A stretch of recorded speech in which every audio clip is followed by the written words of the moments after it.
What'd you say? Okay, call the Selectmen's meeting to order for Wednesday, September 21st, 2022. Town manager, do we have a need for non-public? Mr. Chairman, we do, under RSA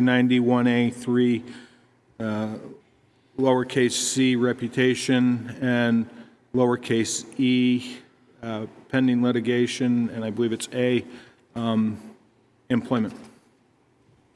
Thank you. Next is consider, Pull your microphone closer. okay, next on our agenda is consideration of minutes. July 6th. Anybody have any corrections? I want to make a motion. I'll make a motion to accept them as written. Second. Any discussion? All those in favor? Aye. Okay, the next is July 20th, 2022. I'll make a motion to accept them as presented. Second. Okay, all those in favor? Aye. Okay, next is a temporary event permit, public hearing. The Wolfeboro Board of Selectmen will hold a public hearing on Wednesday, September 21st, 2022 at approximately 6:30 p.m.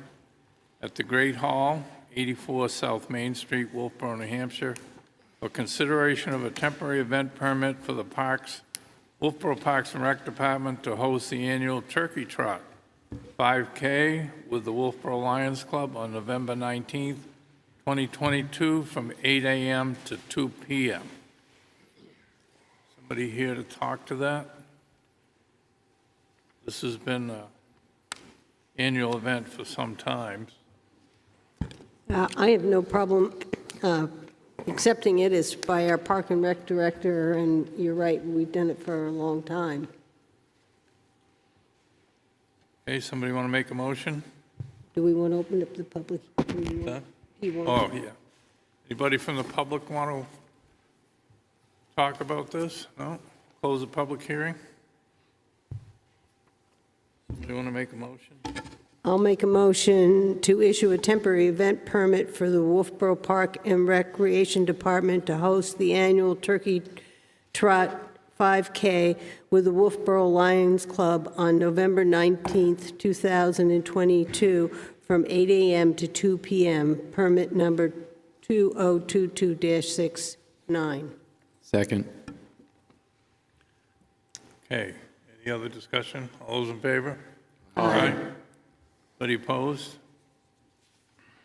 Okay, the next one is the Wolfeboro Board of Selectmen hold a public hearing on Wednesday, September 21st, 2022, approximately 6:30 at the Great Hall, 84 South Main Street, Wolfeboro, New Hampshire, for consideration of a temporary event permit for the New Hampshire Lakes Region Pickleball Club to hold the 9th annual pickleball tournament, pickleball courts, tennis courts, basketball courts, BoS Field Pavilion on September 7th through the 10th, 2023, from 5 a.m. to 10 p.m.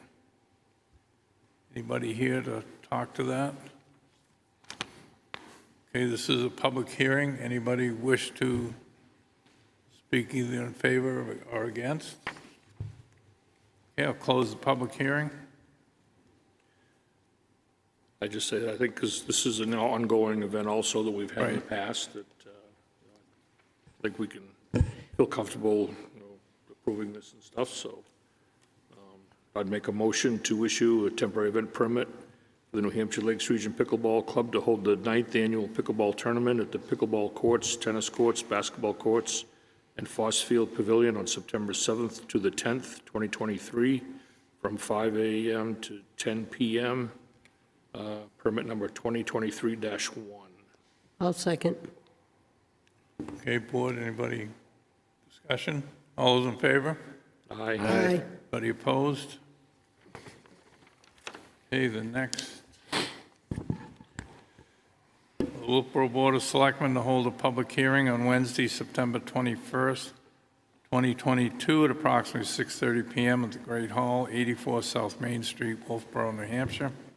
Consideration of a temporary event permit for the Wolfeboro Area Children's Center to host a Touch a Truck event at the Nick on September 18th, 2022, from 10 a.m. to 2 p.m. This is an after-the-fact approval. Anybody want to speak for or against? Okay, I'll close the hearing. I'll make the motion to retro approve temporary event permit for the Wolfeboro Area Children's Center to host Touch a Truck event at the Nick on September 18th, 2022, from 10 a.m. to 2 p.m. after the fact approval. I'll second that. All those in favor? Aye. Okay. Unanticipated funds. Wolfeboro Board of Selectmen will hold a public hearing on Wednesday, September 21st, 2022, at approximately 6:30 p.m. Great Hall, the Wolfeboro Town Hall, for acceptance of unanticipated funds in excess of $10,000 in accordance with RSA 31:95-B3A to accept an anonymous cash donation in the amount of $25,000 to the town of Wolfeboro to fund an employee holiday celebration, with the remaining funds to assist town welfare recipients if there is a need. Anybody wish to speak in favor or against? Okay, I'll close the public hearing. We'll always take money. Yeah. Would you like a motion? Yeah, yes, please. I'll move to accept an anonymous cash donation in the amount of $25,000 to the town of Wolfeboro to fund an employee holiday celebration, with the remaining funds to assist the town's welfare recipients if there is a need. This donation will be booked to due to employee account 01-13100-008. Second. Any further discussion? Okay, all those in favor? Aye. Okay, next on our agenda is Class 6 road permit. The Wolfeboro Board of Selectmen will hold a public hearing on Wednesday, September 21st, 2022, approximately 6:30 p.m. in the Wolfeboro Town Hall, Great Hall, 84 South Main Street, Wolfeboro, New Hampshire, to consider the application received by Kenneth and Kristen Lee for a building permit, Class 6 portion of Trass Mountain Road, specifically tax map 26, lot 1. Anybody here to discuss that? Yes. Please state your name for the record, too.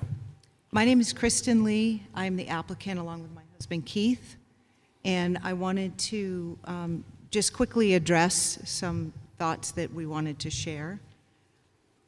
We understand that the Town of Wolfeboro Master Plan mentions under the conservation section about limiting development on a Class 6 road. But as you know, RSA 674-41 lists criteria that if those criteria are met, that towns can grant permission to build on that road. So Keith and I have looked at that extensively, and what I just want you to know, if you haven't gone out there and are familiar, we are asking for 364 feet of access on the top of the road from the gate to the driveway entrance. I know that when this has come up before, there were some concerns about changing the neighborhood. And I would like to say that what I did notice is that there are 24 homes within 0.8 of a mile. 11 of those are on Upper Trask Mountain Road, which is approximately 410 feet from the driveway access that we are asking for. The master plan also does point out that if you're going to grant permission on a Class 6 road, that it's important to maintain the integrity of the neighborhoods And building a single-family home on 37 acres fits perfectly in that neighborhood, and that's what we're asking. It also asks that, that you limit the use of a Class 6 road if you grant the permit. And again, I'd like to point out that we're only asking for 364 feet. There's going to be no impact on municipal services. As you know, Class 6 roads are maintained by the landowner, which we understand and are prepared to agree to. As far as effect on the municipal services like water, sewer, it's going to have a well and a septic system. And then lastly, the concern about distorting the town map. This road is on the town map. It exists. It's existed for some time. And it was upgraded about 10 years ago by Mr. Wigan when he came before the board for a similar reason. Also, there are, of all the lots on Trask Mountain, Upper Trask Mountain, and then to the northeast of us, over by Browns Ridge Road, every single lot either has an existing home on it or was issued a building permit at one time. There are currently 3 lots that are buildable in that area that don't have a permit. Otherwise, every other lot that abuts or is on the road currently has a permit. I think that's all I have for now, but I'm certain that there will be others who will speak, and I would appreciate the opportunity to address some of their concerns if possible. Is this a time for you to ask me questions, or? Anybody have any questions right now? No. Okay, thank you. Thank you. This is a public hearing. Anybody else want to speak either in favor or against? Yes. Could you come up to the Yeah, go to the microphone? mic.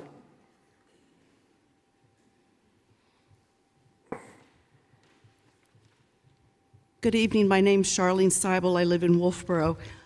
My first question is, I'm trying to remember, did the Wigan family ever receive a building permit on that Class 6 road?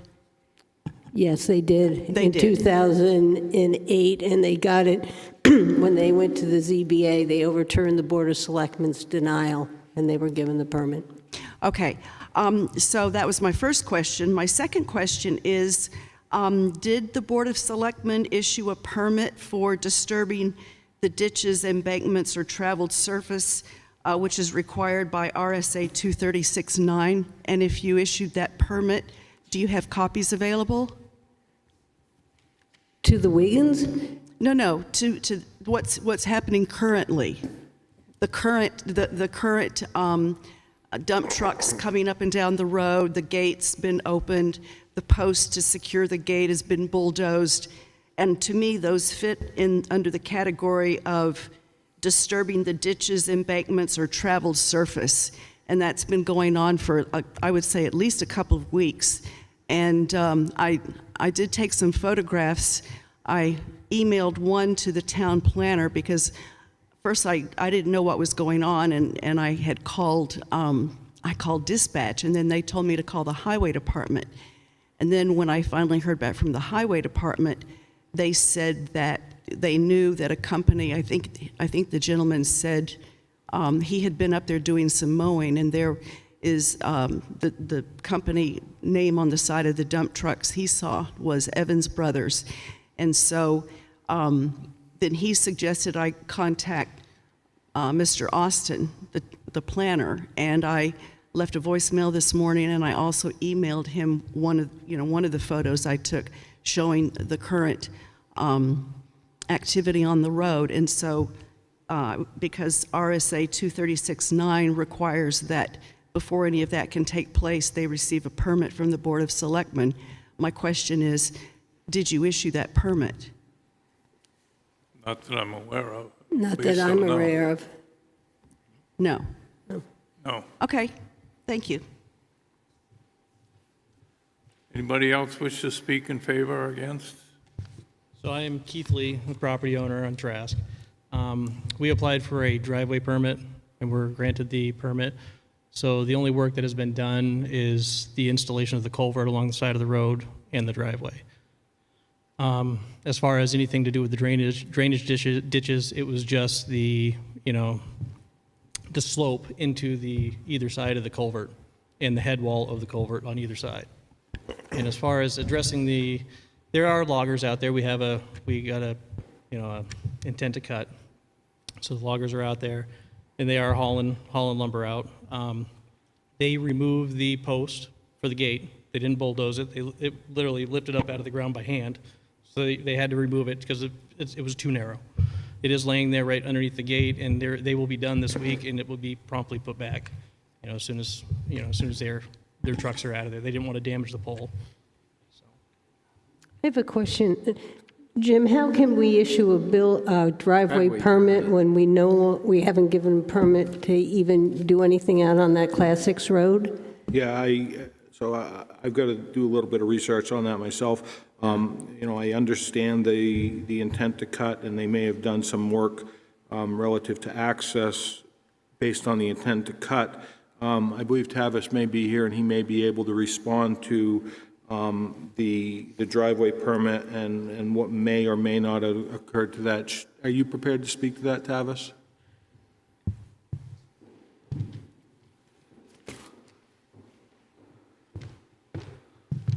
I'm not here to speak to that, but the code officer and I are both sitting in the back of the room trying to figure out how a driveway permit was issued with this pending before the board this evening, but apparently it has been, since it is a Thank town. you. So I was not aware. The phones are in the middle of being cut over, so I have to plead ignorance on the voicemail. And I did get one partial photo that shows the gate laying on its side, but I think that's been addressed. I didn't notice anything earlier today that would suggest that the town's rights or interests in the right-of-way have been impacted by the work going on, for what that's worth. Okay, anybody else wish to speak? Yes. I'm Alan Stevens, and I'm neighbors, and with people developing the house, and I approve. Okay, thank you. Anybody else before I close the hearing? Yes?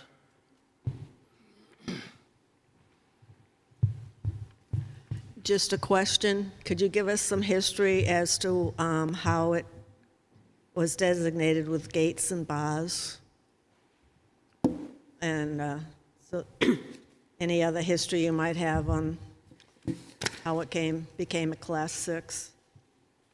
I can't tell you how it became Class 6, but when the ZBA granted the Wiggins their building permit, they asked for a gate at the top of Trask Mountain Road. If I can find I can read it to you. Okay, here it is.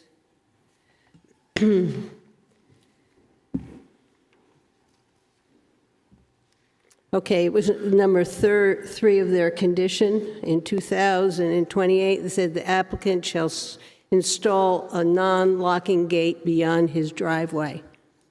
So that's the only thing I have in terms of a gate. So I would think that that is a gate that was installed, and it may not meet the statutory line of gates and bars based on RSA. That's the only thing We've got to review, but that's what I would guess. Yeah, I don't know why there's the gate up at the top of the road. Correct. This is the one I have that has to do with gates.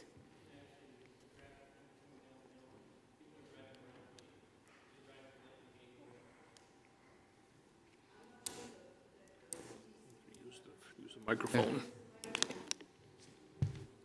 I was just stating that the gate that's currently there, it's very narrow, and the traffic that does come up and down Trask Mountain Road, they tend to drive to the left of the gate. The roadway is worn out on the side into the drainage ditch where people are passing around the gate instead of going through the gate. Yes?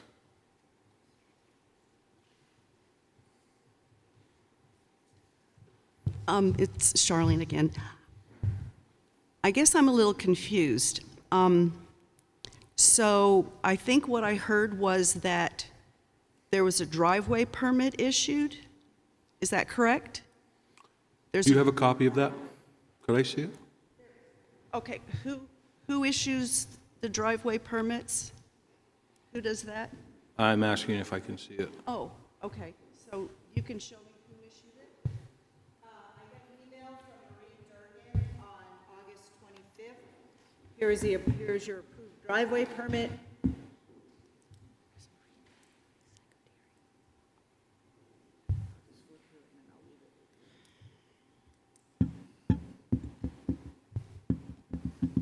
So I'm sorry, who's Marie Durgan? Is that the secretary? That is the administrative assistant for the highway department. For the highway department, okay. Because when I talked to the highway department today, they told me that they hadn't issued a permit.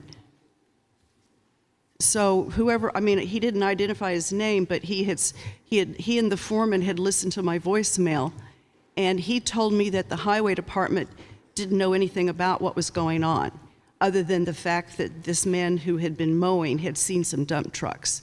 So whoever I don't know the foreman's name, I apologize. So Marie Durgan with the highway department issued the driveway permit, but the Board of Selectmen, so all of this work has been going on, and you know, it's not just logging trucks. I mean, it's been dump trucks too. So the Board of Selectmen never issued a permit to even work on the road. That seems to me a little backwards.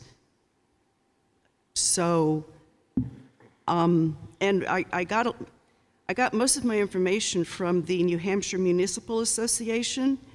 Back in 2004, they did an article on Class 4 roads and maintenance issues.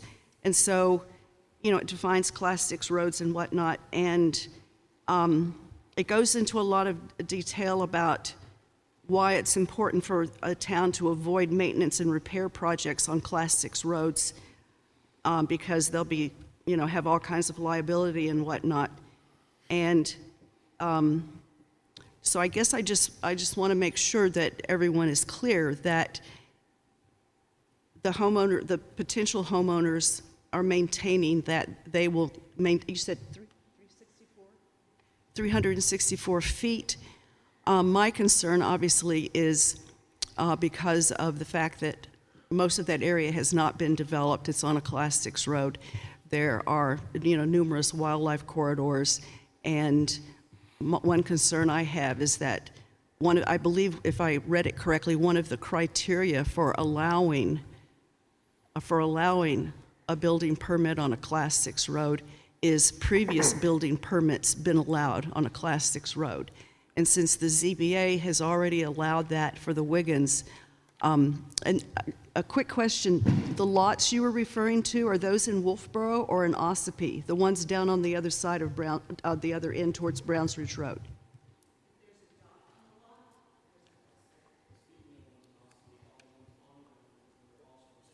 Mr. Chairman, can they address the chair, because it's getting confusing? Okay. So I guess one of my concerns is that with every building permit that's issued, it's going to open the door for more and more. And at some point in time, and it's happened time and again, folks who live on Class 6 roads have either, you know, put warrant articles on, I believe, for the town to take over a section of the road, or, you know, petition the town or whatever. And my concern is having that whole side of Trask Mountain, you know, completely developed. Currently, at least there's a 5-acre minimum, and I hope it stays that way, and they obviously have more than that. But I am not in favor of issuing any more building permits on Class 6 roads because of potential liability to the town, and obviously the folks won't have any access to any kind of emergency services, which concerns me. Thank you. Okay, well, I think I can tell you that from what I understand, we as a town are not doing any work on that Class 6 road. I think that that's been made very clear to us in the past that we are not to do any work on Class 6 roads unless town meeting authorizes to do that. We haven't seen that. The trucks that have been going in and out, seems like it's Evans Brothers and not our trucks, so we are not doing anything on that road, am I correct? Okay, thank you. That makes a difference. The other thing I just want to bring up as part of this public hearing is we have a note here from Kathy Barnett, who's the chairman of the planning board. It was brought up to them. This is dated September 13th. The board did not seem generally concerned about this request. And that's I think from it did say something about discouraging. There was one member who noted the multiple sections of the master plan that discouraged further development of Class 6 roads. No other comments were made. So it has been to the planning board as well. To address some of the concerns with the wildlife, I mean, this is the one remaining lot. It's surrounded by developed land.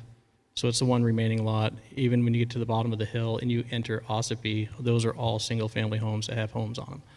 So the lot below ours at the end of Wolfeboro on Trask Mountain was granted a permit, and everyone above it and around it has also. I forget what one of our other concerns were. Again, we're just asking for 364 feet of access. You know. So, Brian? So for our Wolfeboro Board of Selectmen Class 6 road policy, the only things that concern me are the condition of the road. Does the road have adequate width, drainage, grade to handle installing your house on it? I haven't seen a plan or anything that shows that. Right. The other thing is you're going to have to run probably 3 telephone poles down the road, and I have not talked to our electric department, our director, or seen any plan for that. Right. I've been in contact. I believe his name is Bruce. He's a field planner for Wolfeboro Power. We've discussed going overhead or underground down the road. As far as the road, Mr. Wiggins paid for that out of pocket to upgrade the road. I mean, I've traveled some of the other Class 6 roads here in town. This road, I understand is labeled as Class 6 road, but it's in nowhere near a condition of the majority of the Class 6 roads in town. This road has handled logging trucks 1,100 feet down the road, and even with all the rain that we've had recently, it hasn't done a thing to the road. It's a very sturdy road. It's plenty wide. Since Mr. Wiggins has moved, there hasn't been any maintenance done on the side of the road, so obviously the brush is starting to grow in towards the road. But if you go out there and you look at the drainage swales with the riprap in it, it's a pretty wide road. I believe the highway department, the guy who granted us the permit, he called it a 4-rod road. I'm not exactly sure what that means, but it's 49 feet wide, I guess, between stone walls. So it's a pretty considerable road. It's been upgraded. Yeah. I mean, Okay. I understand the concerns, but, I mean, I'd be more than happy to do a tour out there to take a look. I just have one question. Is there a house on the lot that got or is it just vacant land? It is vacant land. Okay, because a building permit does not last more than 2 years? Correct. 1 year. So that lot is undeveloped and it has no building permit. Right, but on the at tax this- card, it's still labeled as single-family residential and not hardwood. Right. I thought you were saying there was a house. No, so no, that no, was no, no. I So asked that's for the what I'm saying clarity. is that last lot on the road, which is the one below us, has been granted a permit. That one's not developed, but all the other ones are, and below it on Riggs Road and Brown Riggs Road and Ossipee is also developed. So we're like the only lot right in the middle that hasn't been granted the permit. Anybody else? Brad? Yeah, just point out a couple things. I don't know if the public is aware of these or not, but when they do put an application in for a building permit on a Class 6 road, they need to sign an agreement and release, which these the leads have done here, which takes all the liability off the town. If something happens there, they can't get the emergency vehicles in there. There is no liability anyway. That has been done here. Now, I have seen that road up there after the Wiggins built it, and I think it was last year I was up in that area there and looked down over the road there and stuff, and the road is in very good shape still. It is built, as the gentleman said, they're much better than any other Class 6 road is around here, and it could equal some of our regular Class 5 dirt roads that are around right now. So the road itself will handle, whatever these folks are going to do in there. And I believe, too, to get a intent to cut permit, you are allowed to do a driveway entrance without an actual driveway permit, but you're permitted to make a temporary entrance onto the property there to get the logging equipment in and out of there and the trucks and everything there. So just to make that point, too, that that is allowed without actually getting a driveway permit, for a permanent one. And to tie that up, Brad, I would just add that that agreement and release that is signed by the town and the property owners on that Class 6 road is registered with the county registry of deeds, so it's forever with that property. David, I'd like to go through the Class 6 criteria. Are you ready for that now? I'm just going to wait until you close the public hearing. Well, why don't you just wait a second, And see then if there's if it's anybody okay. else. Anybody else wish to speak in favor or against? My name's Jim Lovely, and me and my son purchased the Wiggins property, and we go down that road quite a bit. Would like to build there someday. I understand they had a permit and everything. They put proper culvert in for our driveway, which is below theirs, and so we don't have a problem with that. Any issues at all with them building the property there? Welcome. That's all. Thank you. Okay, if there's nobody else, I'm going to close the public hearing. Board? I go through the Yep, go criteria. ahead. In 2007, the Board of Selectmen developed criteria for granting a permit on a Class 6 road, and I'll read some of it, and then I'll go down through the different criteria. Whereas the state Supreme Court has said that the purpose of 674:41(1)C is to prevent scattered and premature development, the decision whether to allow building on a Class 6 roadway is a major policy decision. Unrestricted building can have a major impact on the town's budget, and if the town is forced to subsequently upgrade substandard or unmaintained road. And then it goes on to say, therefore, the Board of Selectmen will evaluate applications for building permits upon Class 6 road in consultation with the Planning Board, which we have done, using the following criteria. And A is the condition of the road. And I'm later on going to, well, I'll do it right now. I would suggest that the conditions of the 2008 ZBA conditions be applied here. If the road is in okay shape, then this shouldn't be of any problem. It says the applicant shall submit to an engineer design for the road improvement, the Public Works Department, and so if there's a design for the road, and the Public Works Department will review the proposed improvements and determine whether the applicant has adequate addressed the road drainage requirement, and that goes to our Public Works.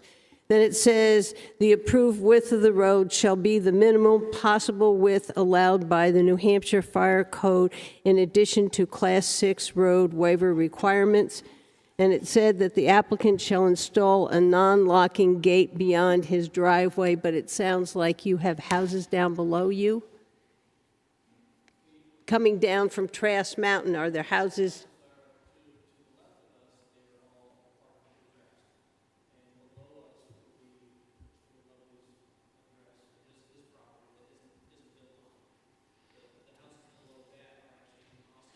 So they go out another way.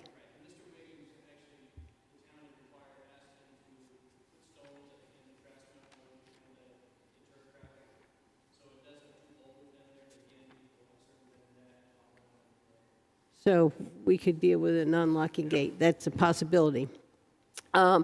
Condition of the connecting roads to this property, and my feeling is you've got fine connecting roads, they're Class 5 coming in. Effect on municipal services, and the only one that I see is the electric, and this is a Class 6 road, and it's a scenic road, and so you should go to the planning board to get approval for any cutting of trees.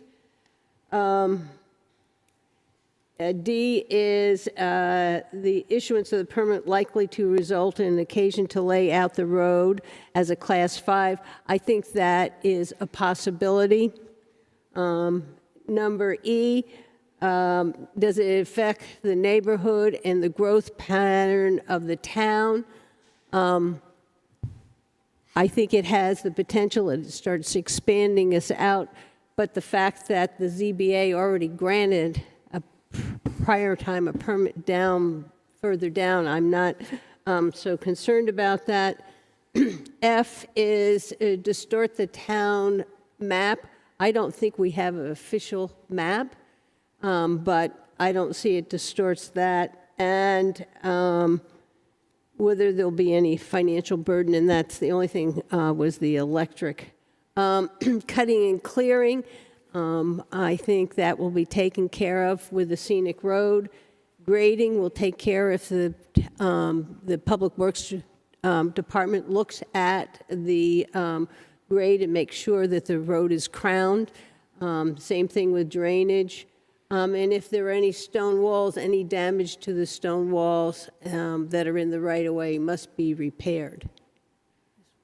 So that's going through the criteria.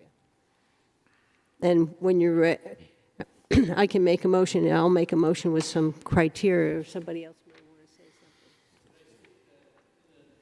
something. Wait a minute. The public hearing is closed, so we're just deliberating amongst ourselves right now. Brad, you got anything? Anybody else? No.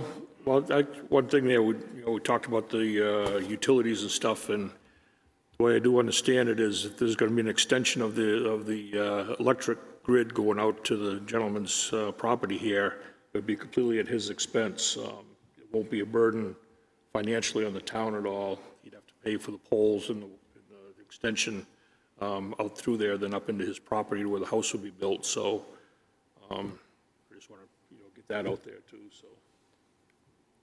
Okay, you want to make a motion, Linda? Yeah, I have one question. Okay. So if there is a failure on the, the line or one of the poles, then whose responsibility does that become? I believe the town has to then take care of the repairs because they paid to have it put up, and then after that, we maintain it. So the road will be all theirs, their responsibility, road drainage and everything. They have to keep it up to specs so that a fire and police truck That's it's can the get width there. of 12, And the electric will be the only burden on the town. If there is an electrical failure, it would be repaired by our electric department. If they can get in to repair it. Okay. It's the responsibility of the owner to keep the road open so that they could get in. Right. Same as with emergency vehicles, which was I mentioned just, earlier. yeah, I want just everybody to understand that's where we are. I think the only caveat to that, Brian, would be, is because they had mentioned it, if they go underground, that underground would most likely be their responsibility and not the town's responsibility. But municipal electric would define that in the installation and the easement, and that would as well be registered with the county. So should we know what electrical system is going to be going in there before we grant this? No. Doesn't matter. Doesn't matter to me. That's between he and Barry. And Barry has certain requirements for underground as well as overhead. Yeah. Well, the only difference is that the overhead becomes the burden of the town to maintain, the underground becomes a homeowner's burden. So, Yeah, well, it depends on how he installs it. Because if Barry requires a certain size conduit, and he inspects it and approves it, then I think the utility owns that underground. also, and that becomes much more expensive to maintain. Correct. But if it's put in correctly, which most of them are, we have some that aren't, that are becoming a problem for us. So, but it's now the responsibility of the person who owns the underground, other than unless it was approved by Barry. Then it becomes a situation where I think we maintain it. Can we ask them to answer that question for me about if they know what kind of electricity they're putting in and when You're and going how? underground or overhead? The plan was to come down the road above ground Okay. with 3 poles. They would stagger, one on one side, one on the other side, and then Right. another one. And then a 30-foot pole would be set just inside of our property line. And then from that 30-foot pole, we would go underground. Now, it's all primary cable. So underground, it's a direct burial primary cable. Okay, probably 35,000 volt, I'm assuming, cable. Now, it's a direct burial, but it's going in conduit. So it'll be inside conduit, it'll have a foot of sand underneath it and probably a couple feet of sand on top of it. The chance of any damage happening to that primary cable is pretty slim. Now, overhead, just like anywhere in this state, anywhere with trees, you get storms, and there's a chance that a tree may come down. Okay. So from where it goes underground to your house will be your responsibility? No, I don't believe I'm allowed to own a primary cable. Now, if it was secondary, Primary. It's primary cable. Okay. Which means it's very high voltage. Yep.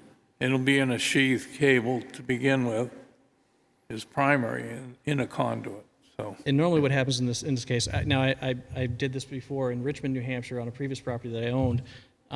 Public service, once it was done, they came out and inspected everything, and when they agreed that it was up to standards, it was deeded over to them. So they had deeded access to the property to maintain the line, Yep. and they own the line. So that way, there's no restriction going forward because it will be deeded that they have access to it, and they own it. I mean, I think the electric department takes it to the house, and the electrician can't do anything until it gets to a point Right. on the They'll- house. So that's all the town stuff, and Yeah. when we put it in underground, we had to dig the trench, and then you put sand, and then you had to put this tape on top Right, of it, correct. so if you're digging, you'll hit the tape See, before you... my house was different because we were in a private It was very- association. Yeah. I connected with my Yeah. own electrician to the From my main understanding, power. I will own all of the secondary. So once the primary ends at a pad mount transformer, I will own from that transformer to my home. Yeah. That's mine.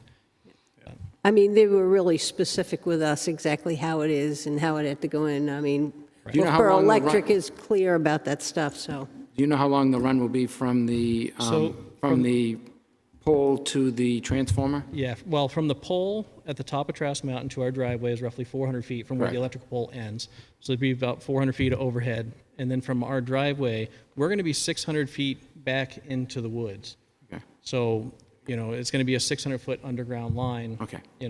out to the property. So that entire 600 feet will be protected. But we're talking probably a total of 1,000 feet of line.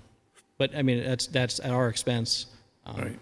But the only part that would be overhead would probably be 400 feet. All right. Linda? Yeah, I'll make a motion, but before I do, I do not believe the Board of Selectmen should approve building permits on Class 6 roads, but this lot is just after the Class 6 section of Trask Mountain Road, and the ZBA had already overturned the Board of Selectmen's decision to deny a permit in 2008. Therefore, I will move to approve the issuance of a building permit to Keith and Christine Lee as identified on the town tax map as map 26, lot 1, which is on the Class 6 section of Trask Mountain Road, with the following conditions: that the applicant will submit a plan to the Public Works Department which will show the improvements and make sure that there is adequate drainage for the road. Prove the width of the road shall be the minimum possible width allowed by the New Hampshire Fire Code in addition to the Class 6 road waiver. The applicant shall, I will not do the locking gate. The applicant should go to the planning board for approval to remove or cut large branches following the scenic road statute. And any drainage, any damage to the stone wall in the town's right-of-way must be repaired. Second. Okay, any further discussion?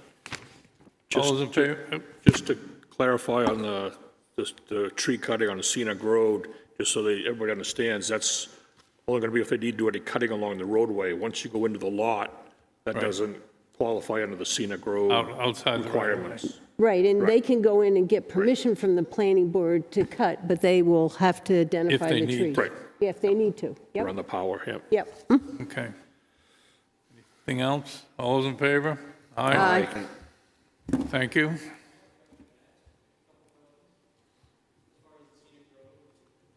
That all of Trask. Yeah. Once you go back see to Tavis, Tavis. he's waving in the back there. Okay, and the next question would be is, can I cut the weeds down in the drainage swale?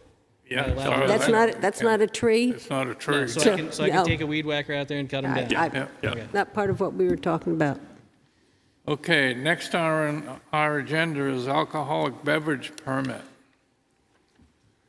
Town of Wolfeboro Selectmen will hold a public hearing on Wednesday, September 21st, 2022, on or about 6:33 PM, Wolfeboro Town Hall, Great Room, 84 South Main Street, Wolfeboro, New Hampshire, to consider the application for an issuance of an alcoholic beverage permit to Brewster Academy for their parent reception and fundraiser on October 21st, 2022, in the Great Hall at the Town Hall from 7 PM to 10 PM. Is anybody here from Brewster? No? Yep. Okay. Yep, he's, Okay. You want to come up and identify yourself? And I think we understand what you want. My name is Chris Light. I'm the Director of Integrated Outreach at Brewster Academy. We're holding a fundraiser for our parent weekend on October 21st, all the benefits of which go to financial aid. So here to answer any questions that people may have. We're very grateful for the opportunity to return to the space for this event, which I believe we last held here in 2009. Anybody have any questions? Okay. Going to close, anybody want to speak for or against it? I'll close the public hearing. Board? I'll make a motion to grant an alcoholic beverage permit to Brewster Academy for their parents' reception and fundraiser on October 21st, 2022, in the Great Hall at Town Hall from 7 PM to 10 PM. Second. Okay, any further discussion? All those in favor? Aye. You're all set, thank you. Okay, next on our agenda is the bulk vote, which is our weekly manifest. Intent to cut property tax abatements, current use application updates, betterment assessment payment schedules. These are for Westwood Drive and Stonehenge Road. Anybody have any questions, reference to any one of those? I'll make a motion to approve the bulk vote, items A through D. Second. All those in favor? Aye. Okay. Board and committee appointments. We have two. One is Libby Pernard, Heard. She happened to be here. This is vacancy on Wolfeboro Waters Committee. Yes, she is from Russ Pond, which will expand the membership and have two members from Russ Pond, which the Wolfeboro Waters Committee would like. Okay. Are you making that a motion? I am. Second. All those in favor? Aye. Okay, the next one is Eli Roxbury, be a member of the Public Safety Building Committee. So He happen to be here? Eli Yes, is here. I'll open this up for him. As you know, we're moving in a direction with the public safety building. One of the things that we realized late in the project with Pop Whalen, and again, late this time, we don't have anybody from the Energy Committee represented on the public safety building. So in speaking with Nancy graciously volunteered Eli to be on this committee, and he is here to introduce himself and see if you would be willing to appoint him as a member to the Ad hoc Public Safety Committee. Hi, everybody. My name's Eli Roxby. I think my name is spelled wrong on the, it's Roxbury on the agenda, but it's Roxby. I'm a mechanical engineer, part of the Energy Committee, looking to help out, make sure we save energy and operational costs for this new public safety building. You guys have any questions for me? Thank you for being willing to volunteer. Yeah, absolutely. It's a lot of fun. Okay, I'll make a motion to appoint Eli Roxbury as a member of the Public Safety Building Ad hoc Committee for a term that expires in March of 2023. Second. hey, all those in favor? Aye. Welcome aboard We'll be in touch. soon. Okay, new business. Approval, proposed building permit fee increases. So if you recall, about a year ago, we had a conversation about building permit fees. It was tabled. Since that time, we've brought on a new code enforcement officer. New code enforcement officer, in conjunction with the planner, had a conversation with them about bringing this item back up. Basically, at this point, quick review, we looked at a series of different options 2 years ago about how we would address building permit fees. There was some different options proposed. We weren't able to get to some consensus on that. Here we are today, a year or so later, and we're kind of coming to the Board of Selectmen to get some guidance from you based on what has transpired over the past couple of years when we were discussing this, and some input and direction from you so that we can put together a package to bring in front of you in the coming months. Tavis? Okay. So one of the things that stands out, if you look at the beginning of your packet, the quick and easy one, if nothing else, the simple request is to increase the cost of a gas piping permit from $15 to $25. That makes it consistent with all the other essential basic elemental permits in the list. The next pieces in the packet in front of you are the neighboring communities. I will point out, because I promised Terry I would, the one neighboring community that did not want to share their fees was the town of Alton. So we did the best we could to pull some of that information in.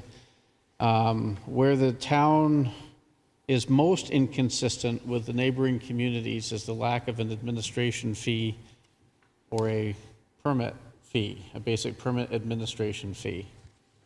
So toward the back of the packet you have in front of you is a spreadsheet that pulls that out. And what it does is it breaks out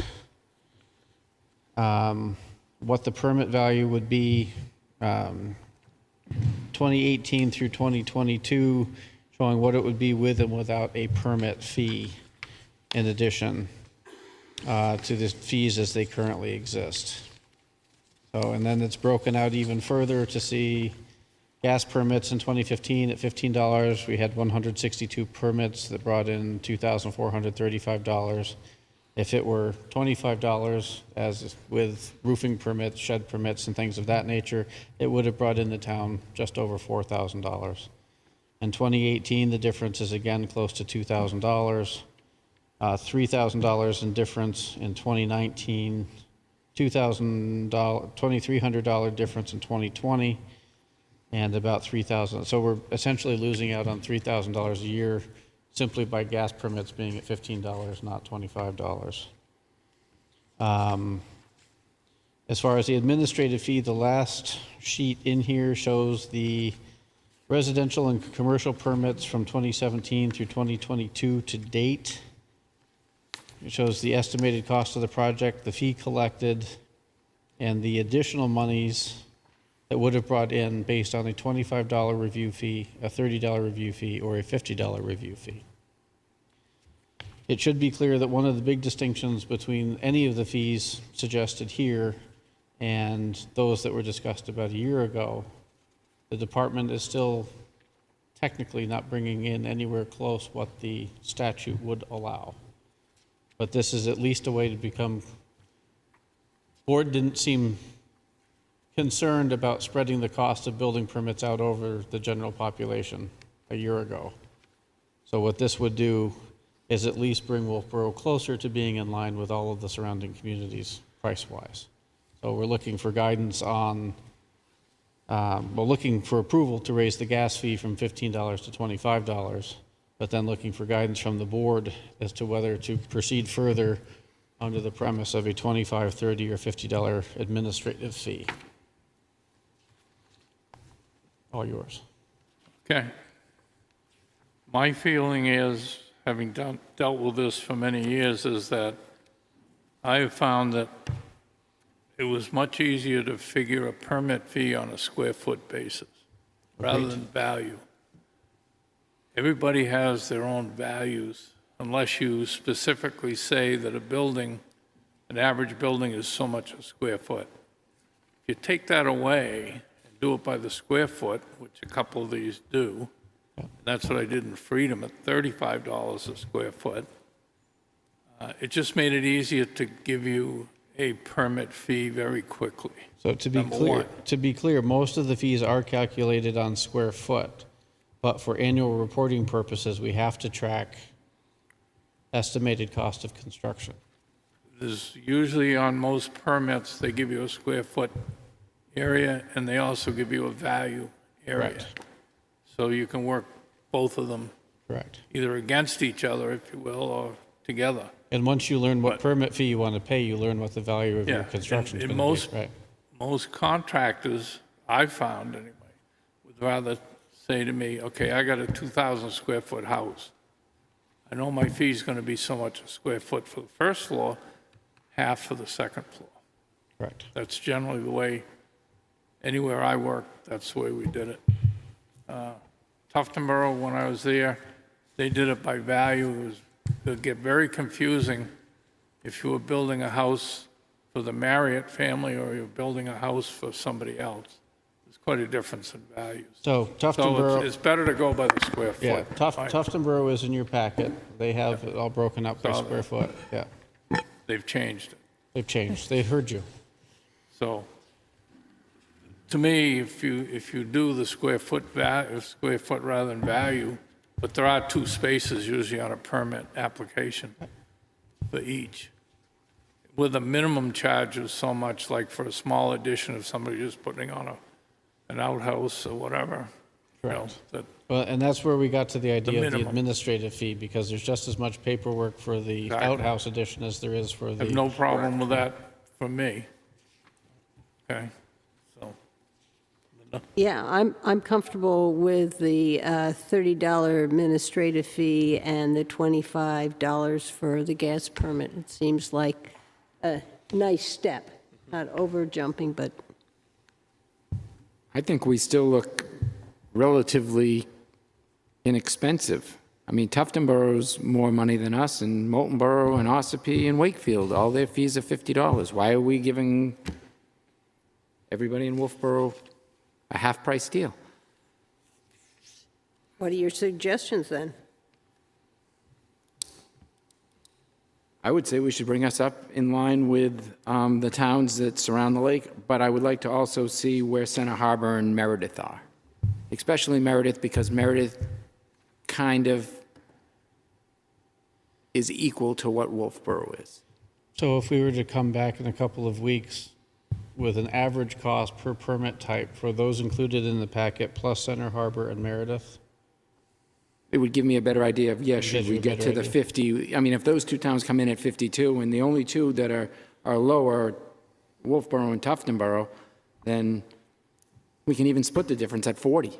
Well, if I look at this, most of them do not have administrative fees, and the highest administrative fee is 30.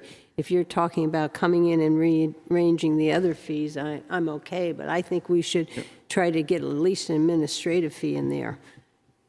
In relationship to, Well, we can attempt to do both. We can come back and show what it would look like if we use the average. We could do mean, median, mode on all the communities we talked about. Yeah. and find out how that shakes out with the, multiplied through the permits in town. Or switch everything over to the $30 administrative fee with the $25 gas permits and show you the difference. And then you can say, let's go this way or that way, and we'll go from there. Okay. I'm good with the $30 administrative fee. I'm good with the gas fee. I think, those are two. I'm fine with that. I don't need to see any more, so. Brings it up to pretty much what the others are. You still have to go out on gas and check the trench and check their pressure. Well, and the other aspect of that would be perhaps refining the policy on when we charge for the additional inspection. If you get called, I found this out in the very short interim between inspectors, but if you get called out for a gas trench and you drive all the way through downtown traffic to get out to the middle of nowhere and there's no trench, and then you've got to come back and then you've got to go back again, the town has literally lost any revenue from that permit. So right now, the policy, I believe, is if you go more than twice, you charge for an additional inspection. Well, that brings up a good point. If you're called to an inspection and you're not, and the inspection's not ready, there's one thing about it being deficient, and needing to meet. It's different between a re-inspect and complete negligence. Yeah. Maybe there should be a charge for that anyways. Well, let's go back if there's no real rush. I think Sure. Brian's suggestion of us comparing, and maybe there's something else in here that would jump out at us that we might Guilford would wanna- be good, too. What's that? Guilford would be good, too, if you could get Guilford into it. It's hard for me to look at New Durham and Brookfield in relation to Wolfeboro. It's a kind of different environment. Well, it doesn't matter how many inspections there are. Like Luke said, if you go out and something isn't complete, like the one I used to find, particularly with gas, was most of these guys aren't painting the black iron, which is part of the code requirement. So then you have to go back out again to make sure they've painted it. So that's 2 trips. Usually it's just 1. Yep. So, those are the kinds of things when you go to re-inspect, you should be charging them for that. Correct. But after a while, they're going to learn very quickly. But that's the one I found to be the So worst. But we have a reinspection fee of $35. Yes. Yes. Is that applied to the second inspection, the third inspection? So it's not very. Well, then we need to put those underneath. Yeah. So if we're good, what I'm hearing is to add some additional towns to the multiplier, figure out how the math works out both ways. We'll also put together a draft policy on that so that gets in the mix at the same I time. think Check takes care of the whole thing. with Freedom, too, because they're pretty clear on their fees and inspections. Very clear. So I think we got the information we need to take this, go forward. And what we're really hopeful for is when we cross over into 2023, to have a new schedule in place that would take effect at that point. So we'll be working on this diligently and get back to you hopefully in a matter of a couple weeks with some more responses. Okay. Thank you. Well, one last question. When you get up to a 6, 7, 8,000 square foot house, it's a lot more work for you to inspect that house than a 1,500 square foot house, correct? And it will be more. It will cost more money because you're going to be going. Not necessarily. Not necessarily. No, in practical terms, you can speak to this too, but in practical terms, most contractors now are calling for rough framing, plumbing, and electrical. So instead of going out 3 times, you're getting 3 in one trip. Specifically, if it's a larger house, they just want everything ready because they want to maximize, all of these subs are in, then they're done. Then it's insulation, then it's final. So It doesn't take you more time on the project because there's more baths, more rooms, more everything to inspect? Yes and no, marginal, not as much as you would think. Okay. It's still pretty straightforward. It's a house, but a big house. there are some houses in town that take significantly longer than others. But in general, there's not much difference between the 6,000 and the 2,000. Thank you. Just for clarification purposes for the general population, do you, in the planning office and code compliance office, do you ever require third-party inspections rather than yourself conducting the inspections? Yes. I think it's important people know that. Which is borne completely by the developer, builder. Right. Yeah. Yep. Do we have that on our list? Should we add that to our list? So people know, does it say any third I party? believe it says it right on the building permit itself. If The permit required, third-party itself. inspections are, Yep. and Jason has the ability to trigger a third party at his discretion at the applicant's expense.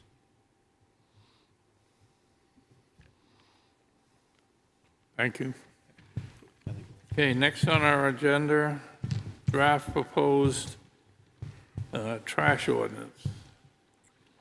So you had an individual come in front of you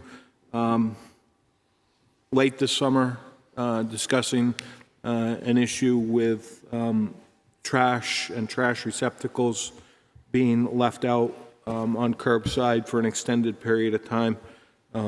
We took that information, we brought it to the planning department, the codes office, and asked them to conduct a review and come up with what the problem is in Wolfeboro and what some solutions may be.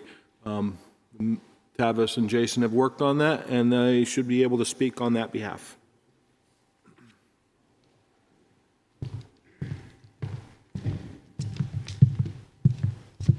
Surprise. Hi again. So it says regulations on the agenda. The discussion, as Jim laid out, was what is the problem and where does the board really want to go?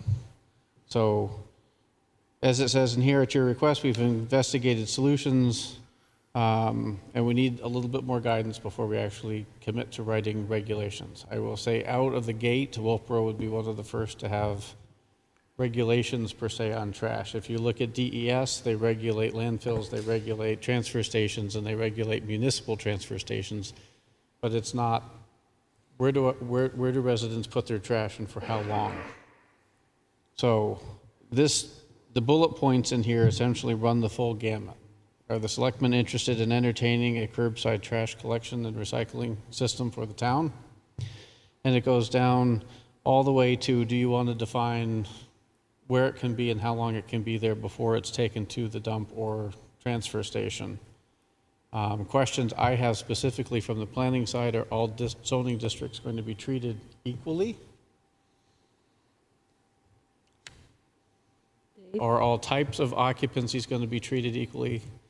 Are we going to be mandating covered trash enclosures, or all trash has to be inside, or just need a little bit more guidance on what you're anticipating out of the regulation, and we can work on drafting that.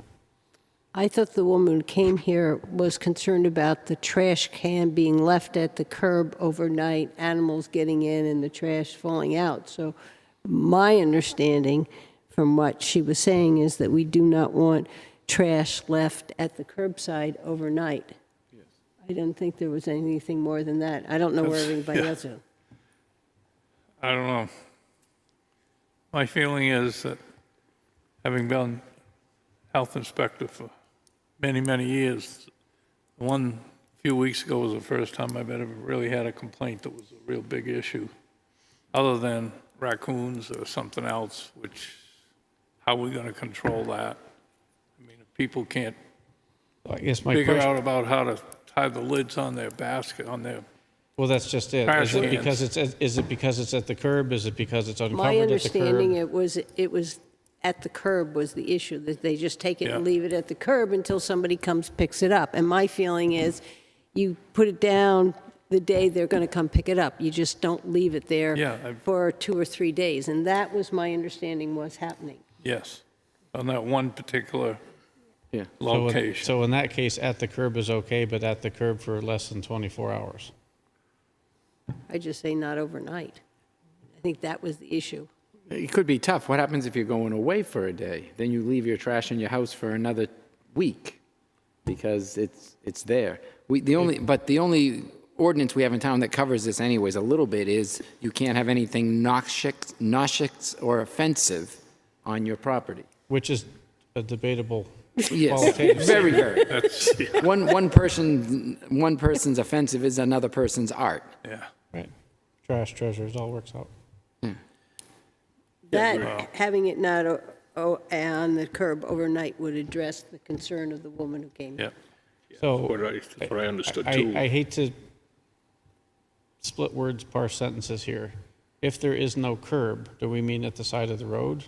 Yes, you can make those judgments, yeah. Curb, side of the road, you know, not in the road overnight. Dumpsters to the rear of a commercial establishment?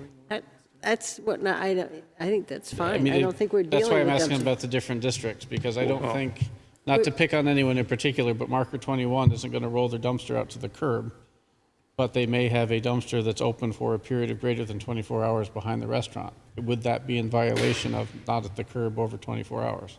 Aren't those handled in the site review process on an individual basis? Would we see them at the planning board? For those that come in after this becomes a rule, yes. Right. But even the ones that Even come in now, now, we talk about trash location and stuff like that. We, the instance you talk about down there, we talked about, daily trash removal and stuff. So it's kind of on the, in the eyes of the planning board right now on that, I think, anyway. And then for putting it in terms of regulation speak, are we thinking $50 fine, incremental fine, similar to parking fines? $50 fine. Yeah. Because this, At least, again, I've never had an issue if I've sent out a letter and checked it within 2 days, it's usually cleaned up. I think the issue Completely. was this had to do with an Airbnb. And I think that's the issue we're trying to deal with is the Airbnb. And that in a neighborhood where there is one, they go away, they leave the trash and it doesn't come until Wednesday, and that's the complaint. And I think if you don't have it overnight, that takes care of it. and are we putting this in the zoning regulation, or are we putting this in? Town general ordinance. Town ordinance. Town Okay, ordinance. so it's a police, okay. Sorry, Mark. What's our litter ordinance? Is there a You're looking at fine the for wrong litter? department for that one. Do we have a litter ordinance and a We're fine for okay, litter? because Bob Hughes goes over and picks it all up. I mean, I think this is more to do with the residential. I think so, anyway. too. So, Okay, we'll come back with a draft. Okay. Okay. Next is discussion of Lena Street Pump Station, storage building options. So as you're aware, or this year rather, 2022, town appropriated funds and was successful in getting a warrant article passed to perform a rehabilitation of the Lena Street Pump Station. With that said, some of the work that has to be done at that location requires the removal of the small 20 by 25 foot red building at that location. We really have three options that we need to look at and get some guidance from the Board of Selectmen on. One is either to demolish the building, which is probably the most cost-effective way to deal with the project. Move the building and restore it and repurpose it for additional use. I think that could be problematic. It's a fairly large building to be moving around. And, where are we going to move it to? Are we going to move it to Foss Field? Or are we going to be moving it elsewhere? I think that becomes problematic for us and potentially very expensive depending on where we're moving it to. If we've got to raise power lines or communication lines to move the building, or offer it up to sale for the public by a specific date. Again, I think that's going to be problematic because people are going to, it's going to be challenging for us to manage that project of people coming in to take the building, and then are they going to dismantle it and build it elsewhere? So Mr. Ford has proposed these three options. Obviously, whichever direction we go, we've got to go through a series of hearings and meetings with various committees and boards. But at this point, we need to get some guidance from the Board of Selectmen so we can start that ball rolling as to what we're going to do with this particular building so we can move forward with the project. Brian? I would say set a demolition date but also put it available for sale for somebody, and they have to have it done and gone by that demolition date, or else the building is just gone. That's it. We don't hold up ourselves, and Brad? Yeah, I'd be in favor of demoing the building myself. You know, in Brian's, you know, scenario there, if you do an option there, have a private person come in to take it, have it gone by a certain date. If you decide to go with that, and they fall through on their obligation and stuff, then we're sitting on a project there, you know, $1 million project that we can't move forward on and stuff because of a sub that in the very beginning portion of it is going to, you know, put us into a delay option. And with the escalation of everything that's happening now in the construction world, you know, I think the most economical way to go at this and get the thing out of the way and gone would be to go with the first option of demoing the building, what I would be in favor of. I think I'd agree with you, Brad. If the building was a lot newer, that building's got to be 60, 70 years old. It says 40 here. If it, I think it's 50 when it becomes historic, Suzanne. I think it's 50, so that was what I was concerned about, and this says it's 40, so that drops it underneath that, I believe. I mean, Brian's suggestion isn't bad to say you put it up for public sale. It has to be sold by X date. It has to be, you know, gone by X date, and that we have a demo crew ready to go. I could deal with that. I also could deal with just demolishing it. I don't have any real strong feelings one way or another. But we did sell the information booth. So it is money for the taxpayer if we can sell it. Even if they paid $1 for it, that's less than spending $20,000 to demo it. Not really, not with publishing the ads. You know, ads are terribly expensive to me. I think it's $250 an ad or something like that. So, you know, I understand what you're saying. The other thing that, you know, this just actually hit me that I've got to do some work on. If we were to sell this, you know, I don't know if there's asbestos on the roof in the building. I don't know if there's lead paint. Those items I don't have an understanding of yet. So that's another variable that could play into this. And if those components are there, I think we have a responsibility to dispose of the building rather than sell it. I think they just had a new roof put on it in the last couple of years. I think it did have something. Stripped off and then a new roof put on it. I think they replaced the windows. So the building is not in that bad a shape, but I don't have any problem with demoing the building. The truth of the matter is the most important thing to us is that sewer pump station gets done. Yeah. If I start weighing things out, that's where I come.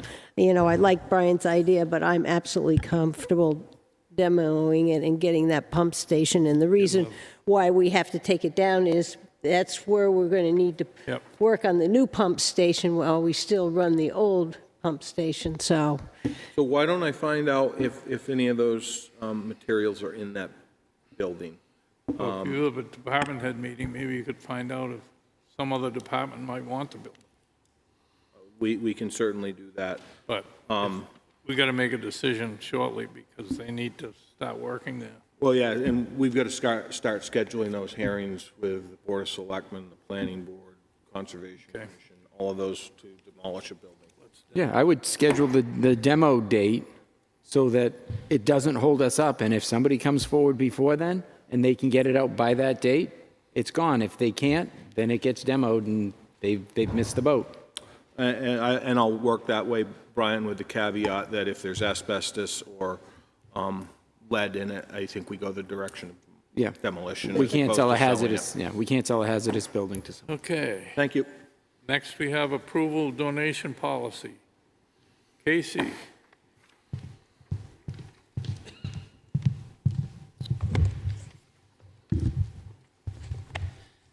Good evening. Back in July, the Board of Selectmen asked the town manager and myself to create a policy on donations. I have borrowed one that I've used in my past career. Also attached RSA 31:95E as part of the policy. We would just be tracking the donations and the purpose they were given for. I would be giving reports on a quarterly basis to the department heads who have donations and also the board. And by doing it, this accounting, you have the transparency, and also you can carry it over year in order to use it for the purpose that it was given. So if you have any questions, I'd be happy to entertain them, or if not, I'd like you to approve the donation policy number FIN 006 as written. Can I answer the question? Yep. In our monthly reports, we get an account of the donation. We're still going to get that. Oh, yes. Okay. Oh, yes. I'm fine then. Yes. Yes, I don't take anything away that I've already given you. Okay. It's just add I'm on. saying, you know, I won't like that. Yeah. I did run this by the auditors at the suggestion of the town manager, and also Amy, the executive assistant, because she is the one who handles most of the donations, so. I like it. I think it's good. I like to have policies in writing, and so we all understand the way it goes. So. I'll second that motion.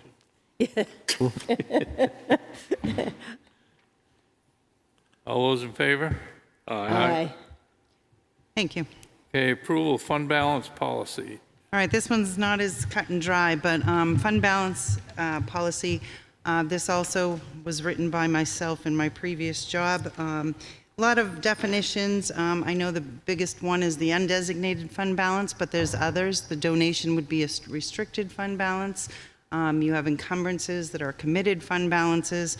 What I'm trying to do here is change a policy. I guess in 2002, a warrant article was petitioned, and the way it's worded is not what the town currently does, but it says 10% of the general fund operating budget, which would be like less than $3 million, and that's not what the town has been doing.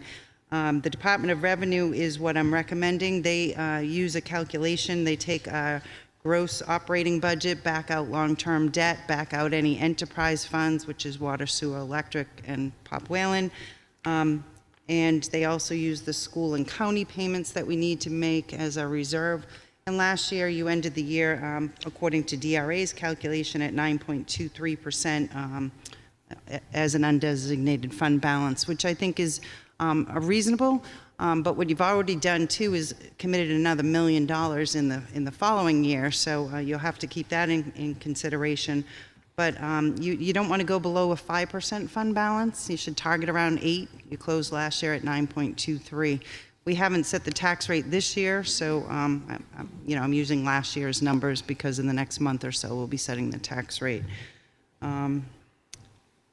That's about all I have to say. If there's any questions, I'd be happy to entertain them, or if you need further explanation, I'd be happy to answer them. Well, 9.3% falls under that 10%, so we're fine. We don't have to keep a 10%. We can keep anything lower, so we're fine with this policy. Great. The petition warrant article, though, said general fund, so it didn't, it didn't really. It's only said the general fund operating budget,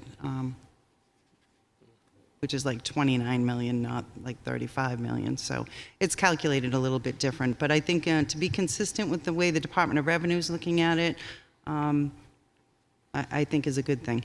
So I think the intent was that we just didn't carry a big unassigned fund balance, which was happening in the past. Yeah. I think this will. I'll make a motion to approve the fund balance policy number FIN 007 as written. I'll second that. Any further discussion? All those in favor? Aye. Aye. thank you. Thank you.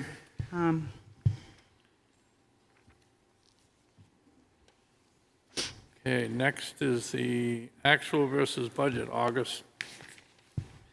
So monthly, I come before you to give you a financial snapshot of where we stand. August is 8 months through the year. If everything was linear, you'd be at 67%. You're currently at 71.2%. But that's because some annual commitments would be encumbered in these numbers. I'm not aware of any big issues. There's definitely some places where we've overspent and other places where we've underspent. The town manager and I have met regularly lately to discuss those have and needs, and we're keeping track of it. Gas and diesel being, costing us a little bit more. Gas is at 87% right now, and diesel is at 69%, and we haven't even hit the winter months here, or the late fall months. But I'm not aware of any issues that we have at this point. Revenues are trending right on track also. Motor vehicles are at 74%, which is slightly higher. It's a big revenue generator. And taxes haven't been billed for the second half, so it's kind of diluting the number.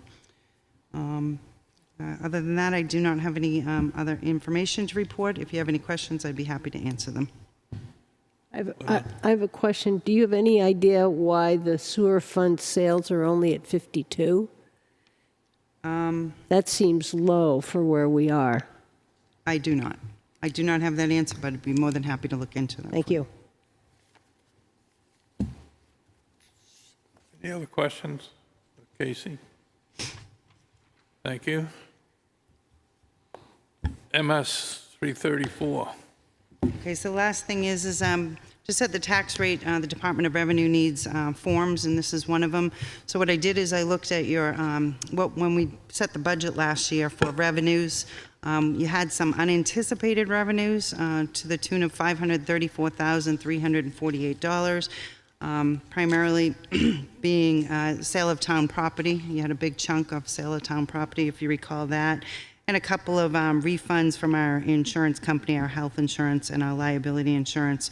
So by increasing the revenue that we used last year when we were doing the budget by that $534,000, it saves about 22 cents on the tax rate. We still may be getting some additional unanticipated revenue, but it's an unknown, or the amount is unknown. You'll be getting some from the state for police and fire pension, but the number's not out yet. You did get some undesignated money, unanticipated money for roads and bridges, but we're not going to put that in on the tax roll at this point because it hasn't, you're not using it to offset the tax rate. So you will have one more chance if you wanted to use that New Hampshire Retirement System state money that I was talking about. You will have that chance to make that, or you can just let it roll to the undesignated fund balance to be used in future years.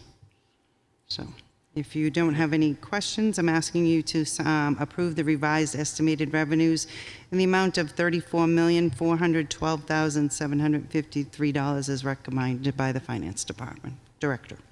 So moved. I did. You moved it. Who seconded it? Brian? Second. I did both. All those in favor? Aye. Aye. Thank you. I appreciate your time this evening. Okay, thank you. Next, thank you note for dock attendant program. I think we all saw this working very well this summer. So I think Linda had written up something. Do you want to read that, Linda? And I wrote up something, and then Amy also Okay. changed some. I put some concepts, and she did some wording. So this is the two of us. On behalf of the town of Wolfeboro, the Wolfeboro Board of Selectmen would like to thank the talented group of employees who participated in the town's pilot program for summer dock attendance. The town is aware that the Wolfeboro Bay docks have been very busy during the summer season, with hardly no empty dock slips available and boats regularly circling the bay to wait for spots. This program has greatly reduced the number of boats circling the bay by assisting boaters with docking to maximize the use of the space. On behalf of the board and the town of Wolfeboro, we acknowledge how lucky we are and appreciate the staff who worked extra hours this summer to make this program successful. And then I'd like to have each one of the Board of Selectmen sign it. Yeah, I think, can we also get the names of the individuals that participated in the program so that we can, I'd like to make sure the public knows who they were. Absolutely. Because I think all those are in agreement that Yep. we need to budget for it next year. Because it was successful. It was, no doubt about that one. And I think you also should commend Luke for pushing this. Yeah. Luke is the one who pushed this through the budget process and really made this a visionary project that was a tremendous success. So thank you, Luke. Well, you're welcome. It was a pleasure working with the guys down there this summer, and we really are lucky to have the talent that we have. They even seem to be having fun some days. There was some fun to be had down there. There's a lot to be seen on a Saturday and Sunday. Yes, there is. A lot of bumper boats. It was a really good experience, and I got to know some new staff members, some people that work for the town, a lot better, having spent so much time down there with them. And we are lucky to have a really good group of guys that keep this town operational when it's cold out in the winter and all summer long, and are great with people coming and going into Wolfeboro. So we're lucky. Okay. You will follow up on that? Yep, I see Amy's here, she's on it, I know we're on it. Okay, next on our agenda discussion, annual exempt property, A9 and A12. Todd Hayward, our contracted assessor, is here to discuss some issues related to some exempt properties. Todd? Thank you, Mr. Manager, members of the board. Todd Haywood, Granite Hill Municipal Services. For those that don't know me, I'm your contract assessor here, and I want to talk to you about institutional exemptions, which, unlike personal exemptions and credits, which are permanent, these are annual. You have to apply every year for these. Historically, for decades, the way it was typically handled throughout the state is the entity seeking the exemption is required to file a BTLA Form A9, which is the application for exemption. Every year they have to file it. And except for religious and educational schools, the remainder of the charities have to file an A12, which is a financial statement by June 1st. And the former is due April 15th. So typically what's the process has been, and I think, and I'm not certain that that's always the case, but I think that oftentimes when a charity's been granted the exemption for who knows how long, years, decades, most boards will, if the paperwork's submitted annually, will continue. Occasionally here, not annually, I will go through all the exemptions and prepare some recommendations for you to review and make your determination. Normally that would happen at least once every 5 years. The Department of Revenue does an assessment review of the assessing practices for the ASB every 5 years. So in that 5-year period, when it's Wolfeboro's time, the department has been coming through since 2003 and reviewing the institutional exemptions and credits, and mostly they're just looking to make sure that the necessary paperwork is on file. They really didn't get into the minutia of whether the exemption or the entity qualified technically or not. They pretty much had left that up to the selectmen to decide. But more recently, because of some court proceedings, the level of scrutiny and process has been clarified, and that clarity really didn't come from the Board of Tax and Land Appeals until the second week of August of '22, so not that long ago. This turn of events happened because one of the towns granted an exemption to an entity that questionably should or should not have received it, and another taxpayer filed a petition or a complaint with the Board of Tax and Land Appeals, so they in turn opened an investigation. And as it turned out, they've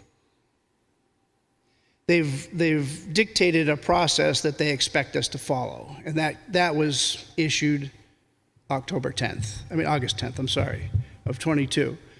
So as a result of that is the reason why I'm bringing this to you now, and not before that, because most of these, in Wolfeboro, most of the institutional exemptions have been receiving the institutional exemption for years, maybe longer than that. But there are several that may be questionable. And so I've given a fairly lengthy recommendation to you folks, and without going into specifics. I did, there are some that are obvious that they qualify, and I didn't really have much of a question there. There are several that are questionable, so I did seek permission to get advice from the town council, and he's weighed in as well, and you should have his memo in your packet.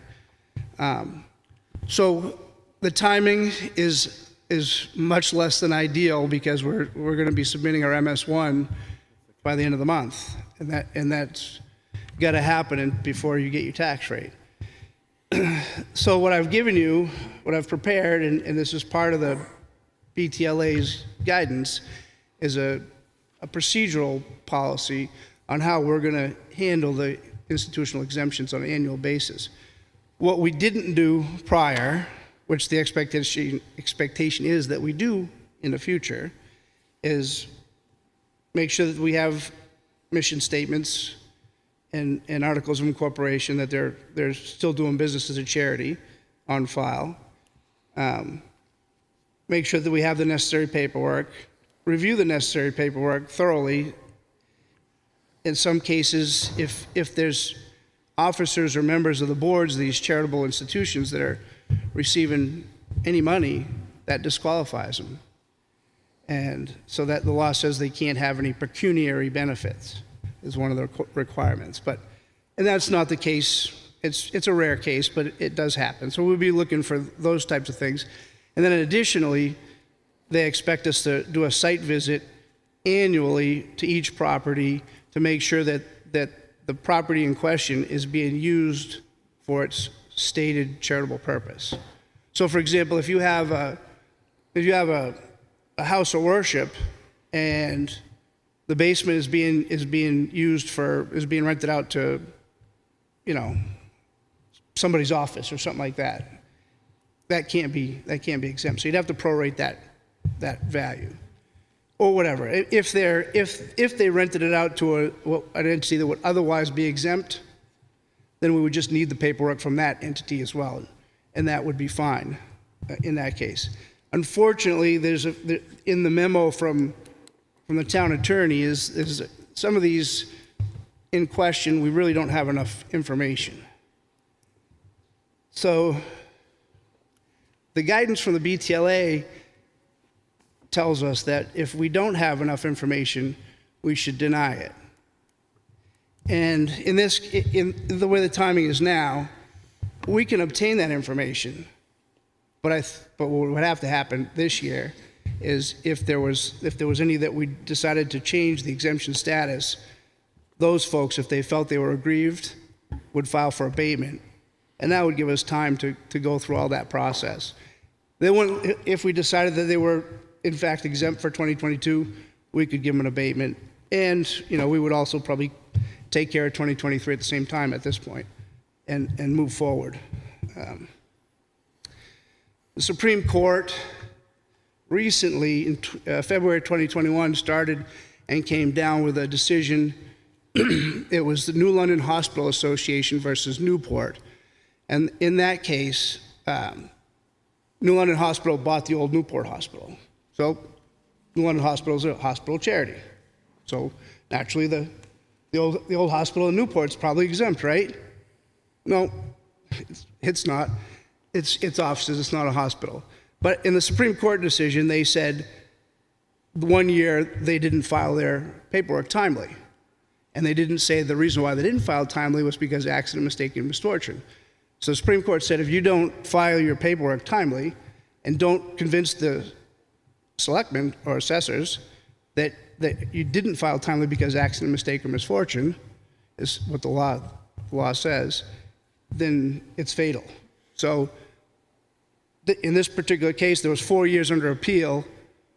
That year was thrown out. There's 3 years that were heard by Sullivan County Superior Court. And the court, Sullivan County Superior Court, recently issued a decision in July of this year that basically went into a lot more detail on what the expectations, how these exemptions are administered. And that's the decision that the BTLA is kind of relying on for their decision making. And so that's that's where we're at and why we're here at this point. So they're moving forward. We'll be looking at these annually. We'll be going to each property annually, and we'll be making recommendations annually. And that's what the expectation is now. There's a worksheet that we fill out that the BTLA offered us, and I think that will be okay. Like I said, it's some of these that may not have been, may not really qualify. It'll be difficult. There's a few, in the case of vacant land, those can be in current use. And if they don't have 10 acres, they could put it in conservation restriction, so the tax implication wouldn't be a lot.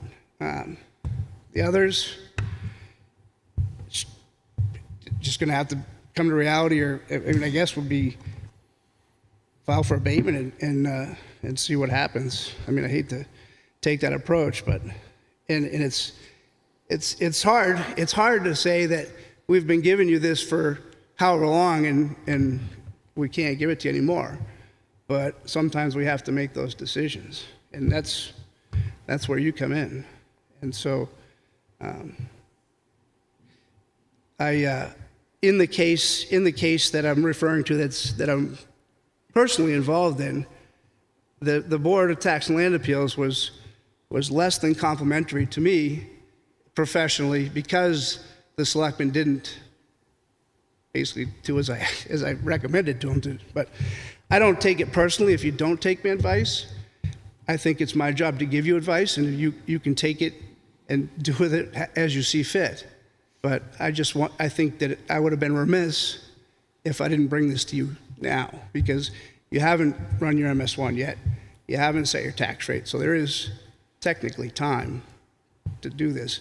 And if we do this way this year, like I said, if it turns out that anyone that's aggrieved and may in fact turn out to be exempt and we tax them, we can give them abatement. So they're not going to lose on 2022. It's just we don't have the time, unfortunately, to communicate all that with each individual and have them provide everything that the BTLA is looking for us to do. So, okay. It looked to me, when I went through this, looks like there's about 5 maybe. Yeah, there's not a lot, but. And you also had asked for Nathan to give an opinion, and he hasn't done that yet. Am I correct? Yes, he does. No, Yeah. we got it. Oh, I didn't get that. It was emailed out. You want mine? Okay. Well, I didn't get it. Yeah. I have a copy if you want it. Yeah, if you have an extra one, I'll take one. Thank you. Okay, I'm wrong. Like I said, I didn't ask him for guidance on every single one. The obvious ones were obvious, but the ones that are a little more technical, I did ask for his advice as well. Yes. Question? We've not notified any of these, so we don't know that if there's something they can change. If you need to put it in current use, how long does it take for them to get it in current use? Can some of them correct what needs to be corrected before the end of the year? You know, I think we have an obligation to communicate with them than to just yank it. And that's my concern. And if I understand correctly, you can file for an abatement, but you have to have paid the amount. So that Can they not pay the amount and then apply for abatement? I guess that's what I'm going to ask. You don't have to, a condition of abatement is not that the taxes are paid. You don't have to pay your taxes to file for abatement. However, you run the risk if you lose, it's accruing interest the whole time it's unpaid. And that if you lose, you'll have to pay the interest. But you don't have to pay the taxes. Oh, I thought you had to pay them in order to abate them. No. And I agree that, yes, a letter would be preferable. The only thing is it's just not a lot of time to do that, that's all.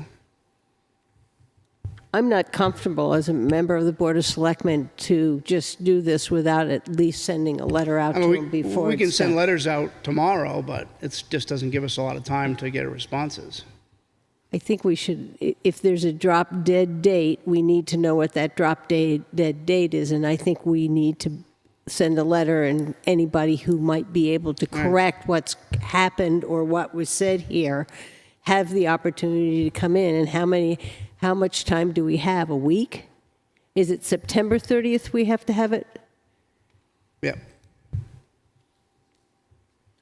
That is much time. No. But it's some. For them, I mean, some may be able to say, oh, this isn't really what happened. I mean, I have a letter drafted that kind of explains a lot of what I just said to you verbally. So we can do that. I mean, I already used the same verbiage in another town. So it's just, like I said, this guidance from the BTLA is very recent. It's the ink is probably barely dry off the paper. So I understand the place you're caught, but I also understand what this will do to the nonprofits, and I just would feel comfortable that we communicated, and if there was a way to change anything, or they had changed anything in the time, that they have an opportunity to at least respond or know that it's coming. I appreciate that, and conceivably, we could have it resolved before the tax bills, before it's even issued. I mean, conceivably, or before it's due. So that's reasonable because it's not due till December 1st. But it's just a matter of finalizing our numbers and sending them to the state, and then taking it from there. That's the administrative quagmire we're in. Is it unusual for these organizations to not understand what they need to do to be tax exempt? They probably all have some kind of accountant or bookkeeper. Is this unusual? So commonly I find that intuitively people think because they're IRS 501c3 income tax exempt, that makes them tax exempt. But that's not the case for the property tax exemption. There's a law that defines at 7223L that defines exemption. They have to meet a certain criteria. So it has to be, you have to be charitable, you have to own it, occupy it, and use it for your charitable mission. Your mission has to be obligatory, so something has to force you to do that. It can't be voluntary, like if, say the Masons give whatever, $50,000 to Little League or to the welfare department or whatever, that's voluntary. They're not obligated to do that. But I would say if they're receiving grants of sorts, or they're something else that requires them to perform their charitable mission, then that would meet that test. So, long-winded answer, people don't necessarily know that. And I've found that to be common. Is most people think because I'm 501c3, IRS exempt, I'm exempt. It's not the case for these purposes. All right. So we are scheduled to meet on the 28th, I do believe, to go over various parts of the budget agencies and whatnot. If Todd can get the letters out, and if there's anything we can do to assist to communicate with these people, we could do that. I guess the question is, do you feel that that gives you ample time to be able to make a decision going forward? And then does that give you enough time to finalize what needs to be finalized for October 1. Well, it won't take long to do the MS1. Software handles that pretty smoothly. So that's not an issue. It's just finalizing what's in the software to produce the MS1. That's what we need.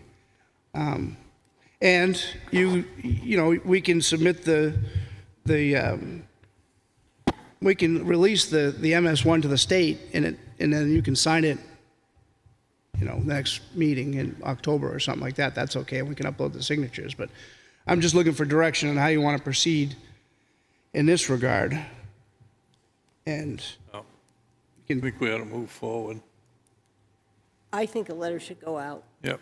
And I think we've got until September 30th, and we should let any organization here that wants to respond or see if they can straighten it out. And you're saying they have up until till the tax bill goes out. We can make changes up to then. You're going to put this number in to the state. We can still give rebates. Well, you can give abatements. We can't change if they then qualify. You could amend your MS1, but once the tax rate's set, it's an abatement. And then tax rate is set when? So we're actually in pretty good shape to have the tax rate set in a matter of a couple of weeks. I mean, you can amend your MS1 at your tax rate setting if you need to. But that's... Letters need to go ASAP. Yeah, I mean, I just think to not have given them at least some kind of a chance to react, to maybe bring something in, or to at least... Give them a heads up so they understand and have that a conversation they're not in with you or compliance.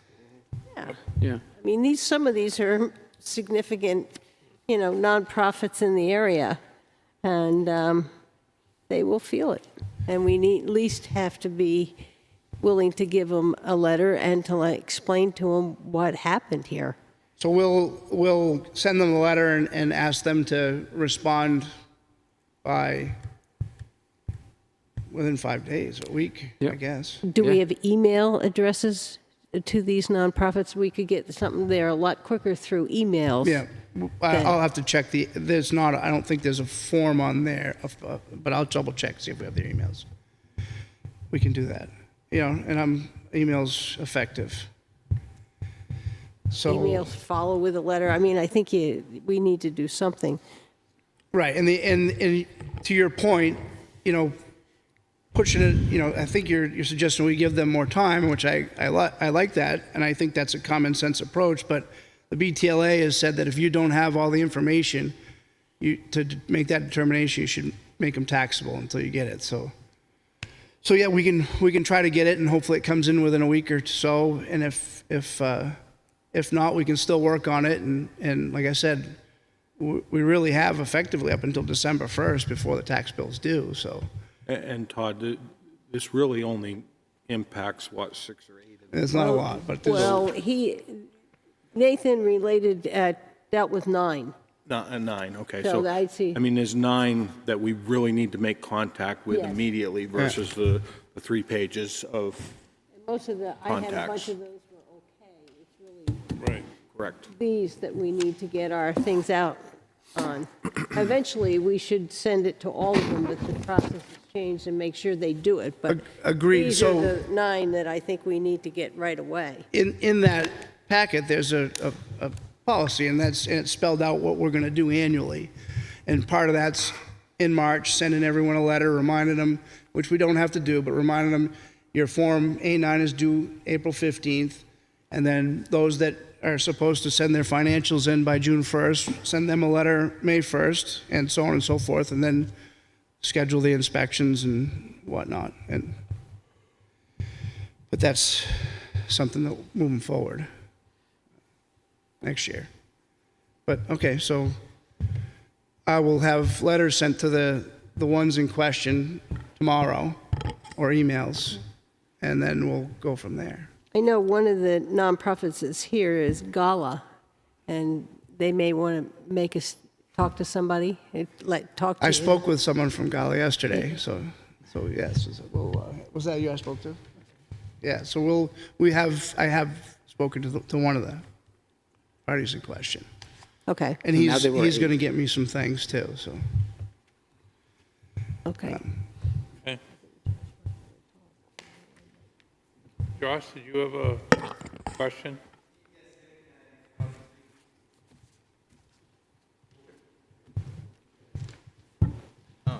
Thank you. Thanks. Yeah, you sorry. state your My name name? is Josh Arnold, Director of Gala Community Center, DBA Maker's Mill. We own property at 23 Bay Street. We're a 501c3 nonprofit running a community maker space and vocation hub there. We sort of heard about this issue coming up and weren't entirely clear if a decision was going to be made tonight, and we're very alarmed because, as was expressed, we are, like many nonprofits, running a pretty tight budget, and while we recognize we have to apply for this exemption every year, we also really rely on it, and so we made a priority to be here tonight to explain the 2 issues that were raised. So I am here with Ryan Marin from Leone McDonald Roberts, who conducted our financial audit this year, and Yvette Babylon, who's been a board member and treasurer and bookkeeper, but not at the same time. But I could explain that. So I think in just a matter in the spirit of saving everybody time, because I imagine other nonprofits are going to be here at a future meeting, I could just explain the 2 issues now and do that. Or is it better for him to, you 3 get together and just talk now tonight, I mean, we did, and I think there might have been disagreement, so I think I'm here to share our sort of position on it. It's up to the board. Go ahead. Okay, so as the letter, I think, points out, there are 2 issues that were raised that were felt put our tax exemption into question, that our secretary and our treasurer received compensation. And so we realized why these flags were raised and think that that's valid. However, we also recognize that on our own and resolved these this past spring at our annual meeting. So the secretary issue was Carol Holyoke was on our board. She was also our program director, so she's a staff member. And so the compensation that was flagged was for her wages as a program director. Though she was also wearing a board hat, we recognized that that wasn't best practice, even though it's legal, it's not best practice. And so she was removed from the board. So we felt like that's been addressed. And then the treasurer issue was referring to Yvette, and what happened there is our bookkeeper quit, and we were in a pinch looking for a new bookkeeper, and acknowledged that Yvette could not be the bookkeeper because she was our treasurer.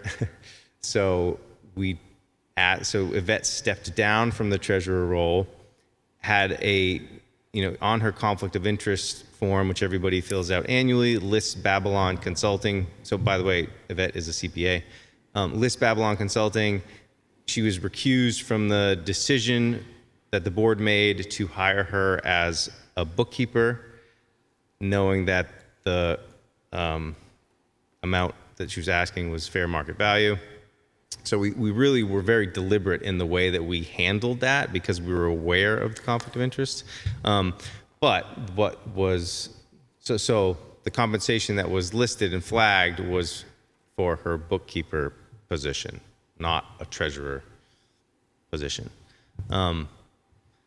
So those were the 2 issues. We feel like they've been resolved, and I don't know if Ryan or Yvette wants to share more about that.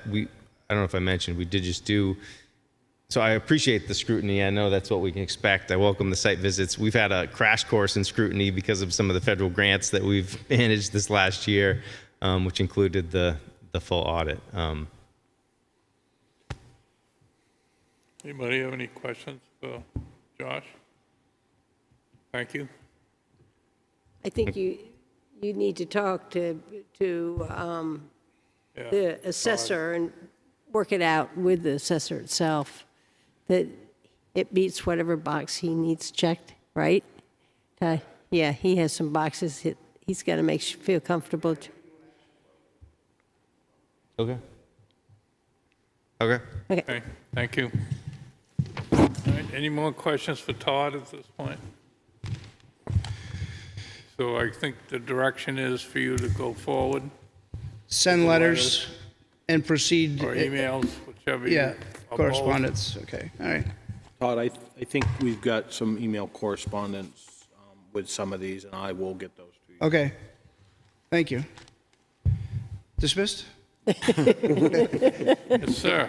Go home. Okay, any other business from anybody on the Yes. board? I do.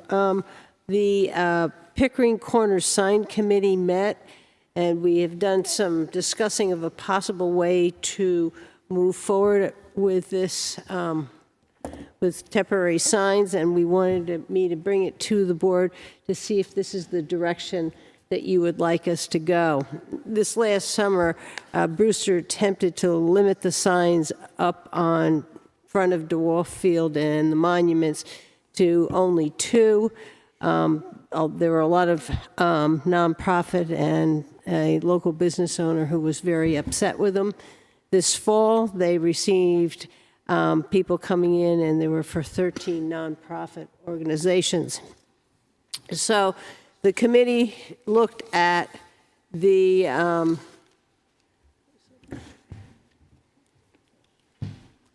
area up there, and the blue line isn't quite long enough, but we thought starting at the clock, heading down towards the Congregational Church driveway, we would be able to fit 6 signs in that area. So we would limit it to only 6 temporary signs, that a nonprofit could have 1 temporary sign. We would tell them they would sign up for a time, so they would get 2 weeks, and then 2 days after the event was over, they need to take down the sign. It would become on a first come, first, whoever comes first gets it. That the Brewster would be willing to give us permission that we just handle it all, so that it wouldn't go, the person wouldn't have to get the permit, run over, get Brewster's signature, come back to codes. And I was wondering how the board would feel, and Jim, you can weigh in on this for sure, whether it would make sense to just do it through Amy. She has a list of all the temporary events. Maybe we could add the signed permit to that event form, and she could keep track of it on the computer. So I guess, and my first question is, who will be policing the amount of time the signage is up? Will that be Brewster, or will that be the town of Wolfeboro? Have we got to that point yet? They're looking at us to take it over. So I think we can do that, and I think that ties in nicely. I think what we need to do is just come up with a formal agreement with Brewster that says, you know, the code enforcement officer has authority to go onto the property to be able to remove signage that is non-compliant with the ordinance that's been put in place. And I would almost say that because she has the appropriate software to do it, I think Terry might be the person to do it versus Amy, but they can collaborate together to make that happen. Well, it was interesting at our meeting, we noticed that there was a sign up there, and Brewster said, oh, they don't have a permit. Well, I went out to Amy and said, do they have a temporary event permit? No. So they didn't have a sign. So there, at some point, there needs to be some correlation between getting the temporary event permit and the sign, and I don't know which way that works. So usually best. what happens with the sign permit is the sign permit will usually come to me for signature, and then it goes back over to planning. They take care of it. They take care of the policing of it, ensuring that it's taken down as required and whatnot on town properties. You know, I think we can simply make that same thing happen. I don't care what the mechanics, we can work at the Let me mechanics. talk It's- about that with Terry and Amy and Tavis. Okay, that's fine with me, and it isn't so much the mechanics. Then there's the park in South Wolfeboro that used to be a playground that we allowed 3 signs, so we'd have 9 spots for temporary event permits. And so what I'm looking from you tonight is the board, is that the direction you like to take, and are you comfortable with that? And if you are, we're going to need to make changes to ordinance, but we didn't want to work on it until we got a general feeling whether you were comfortable. So going forward, we'll decide the size of the signs The and, signs, there's already in the ordinance the size of the sign. We're talking about placement of sign. okay. Is Is it going to have to change, though, if we're only going to have 6 in a designated space? Not or- the size of the sign. We'll check to make sure that we have 6 spaces for the signs. I just, and one of the things Brewster says, they put up the signs, they leave some big signs. they leave the post, then they have the post, then they have to come take it out. I think they got a lot of, unhappy people going there because they wouldn't sign their permits. And so it seems like if we can do it all within the town, then you're not running over there and running back. And if people are, and I can see if they're willing, I'm sure they're willing to do the agreement because they would like us to take that over. If that's what we want to do, that's why I'm here, bringing it up. Yeah, and I think the only other thing is, and I can't remember right off of my head, but I think there's a $25 fee that we charge for a sign permit. I don't think that's something we want to get into for Brewster. However, if there's a penalty that's associated with somebody not taking down their sign, do we, as the enforcement agent, At least take when care I of got that it for penalty? last night, Wolfeboro, because it's a nonprofit, we'll need to check. I don't think there's a $25 fee. Okay? I'll double And check. I think those are the things. If the general concept makes sense, we'll work out the details, but we didn't want to go down this road if this is really not something that you really want 13 signs up there and that we're totally off the wall by trying to limit them. So I don't know where you as a board, what you think. Well, the sign size would dictate how many in a row and how long that would be. Correct. Well, right now, there's sizes. I'm going to go, unless you want me to change it. If you want to make them smaller and you want to have more, we can do that. Right now, I want I to think say, 7's more than enough. I think that's a lot. well, there was, And 3 in South Wolfboro? yeah, that would mean a chance for 9. I think that's reasonable. People comfortable with that number? I am. And we'll keep on, we'll look at that area, we'll measure it out, and then after we measure it out, if the signs have to be smaller, we'll have to make them smaller. We'll have to go, through that. But we didn't want to spend the time to do that if it wasn't something you guys wanted, so. Okay, thank you. Any other business? Committee reports? Brian? The CIP is going along swimmingly. We've had some hiccups, but things have been really good there. I've had a couple of pickleball meetings, and so we're looking at a lot of different possibilities for where we can put pickleball courts, and maybe not the 8 that they want, but maybe 3, and maybe some private locations that they're going to investigate. And we move forward with, they're going to be doing some boring holes on the field behind the tennis courts to see what's there. I can tell them what to do. That's good. They won't be happy. We already know. Linda might have more to add to I that. don't have any committee reports, but I mean, we were all here for Election Day, so. Yeah. I've been had a number of meetings with the library trustees. Today, we had an EDC meeting, or yesterday, we had an Yesterday, that's EDC right. meeting. They seem to be getting organized. CIP, they heard the public safety building and the library the last time we met. Wolfeboro Waters, I had one of that meeting. We have been doing a lot of testing. There have been a number of cyanobacteria advisory, one in Wolfeboro and one in Meredith. The one in Meredith was removed today. There was less than bloom size of spottings of cyanobacteria in Winnipesaukee and in Lake Wentworth. So we've had quite a lot of that. They're still trying to get a better understanding of exactly what kind of cyanobacteria we have, and depending upon the kind of cyanobacteria we have, some produce toxins, some do not. So that's why we're keeping going with the water testing, and the Wolfeboro Bay watershed project is moving forward. As Luke said, we were at the elections. I had last night Wolfeboro. We're gearing up for last night. I had a Pop Whalen, Friends of Pop Whalen meeting. Brian and I went to the Taylor Home Open House. It has a gorgeous facility, some meeting space, a patio in the back, and a beautiful pool. And they're hoping sometime after they figure out how much their residents use it, they may be able to open up some time to the public. And Brian, you want to tell them what you had talked to them about? Pool? Oh, the pool? Oh, the high school, yeah.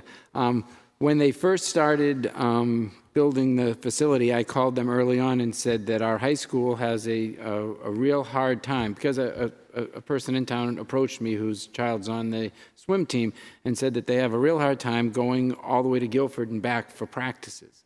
And things were shut down with COVID and everything. So they, one of the first places that they're looking at, they've talked to Aaron House, and they may be able to, they have to look at their schedule first, make sure they take care of all their residents first. But if there is an opening, that would be one of the first avenues that they would approach, is letting our high school swim team use the pool for practices. Under a fee, we assume, because they pay a fee over at Guilford anyways. I was an alternate to the planning board, sat through that last night. I was at the pickleball subcommittee meeting with Brian, and I had the Pickering Corner Sign Committee.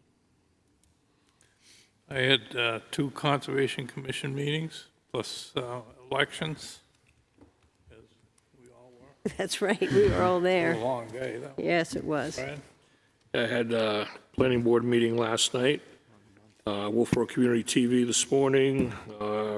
Like last week was a Libby Museum Technical Committee meeting we had.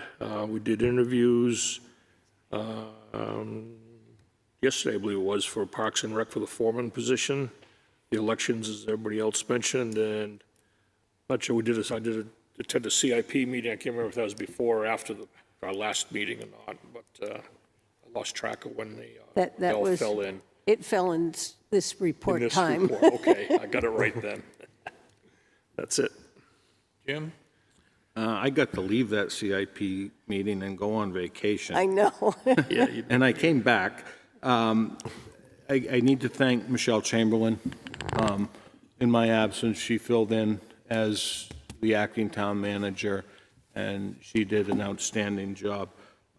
Additionally, I think you guys all missed the fact that you attended the employee appreciation events. Thank you for being able to attend that. I think it means a lot to the employees to see the policy setters there and be able to interact with them at a different level. As Casey alluded to, we've been having a lot of meetings relative to budgets. And I would like to introduce our new Director of Public Works, Steve Randall. And Steve has been one of the individuals that we've been meeting with quite regularly to discuss budgets, capital projects, and budgets. So Steve, if you'd just come up and introduce yourself, we're excited to have him. He's going to be a great fit and hopefully here for a long time. Good evening, Steve Randall, new Public Works Director. I met, I think, 4 of you at least last Friday. I didn't get to catch up with you, so somewhere along the line I'll catch up with you. I think that's it for me. Welcome. questions? Welcome. We're glad you're here. But Steve's got extensive background in construction, vehicle maintenance, and I think he's got a lot of the skill set that the staff needs up there, and that we need those hands-on with that, and we'll be continuing to move forward. So welcome, Steve. I know it's been a very long day, and I'll see you at some point tomorrow. Thank you. And that's all I've got. Okay, any questions from the press?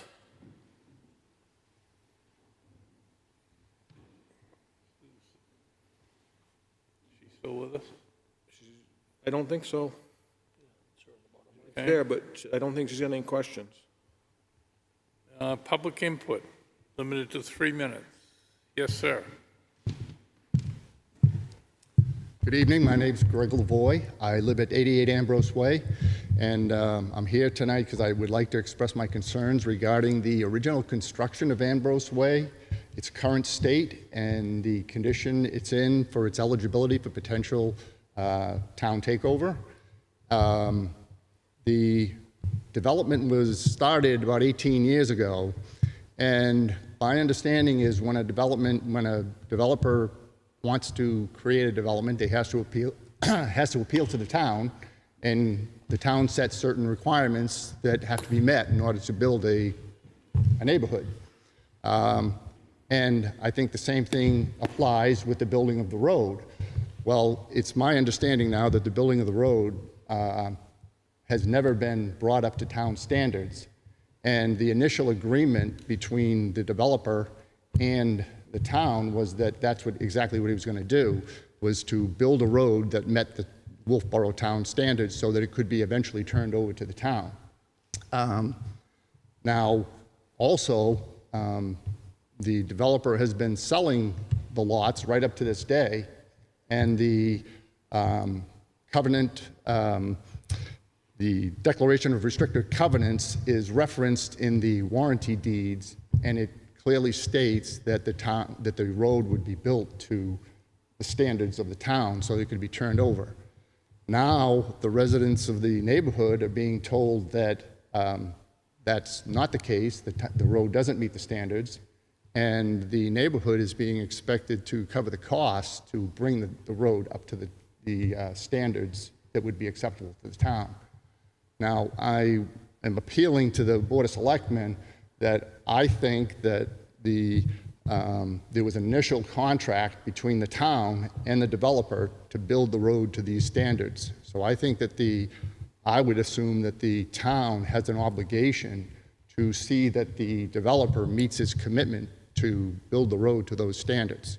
I also think that the developer has been promoting this to buyers in the neighborhood that that we have to do is put up a petition to the town, and the town will accept it because the town set the standards that the road had to be built to. But unfortunately, that's not the case, and I would think that the obligation, when two entities, such as a developer and the town, make an agreement, that it's not really ethical business to then push those costs onto unexpected purchases of the property. I think there needs to be something done to, between the town and the developer, to come to some type of an arrangement so that the neighborhood doesn't have to bear the cost that originally was to fall between, on the developer with an agreement with the town. So I've put together a letter that kind of summarizes my thoughts here, and I'd like to present it. If you want to just give it to the town manager. Thank you. Thank you. Appreciate it. I don't know if the board can give me any recommendations as to where we go next on this issue, as to how we can follow it up to see that the proper steps are taken to make sure that things are done correctly. If the board allows me to respond. I'm working with legal counsel on this, as we have received a petition on this road. So legal counsel, I had a discussion with today. The town engineer, a contracted service that we use, has done a windshield survey of the property, the road.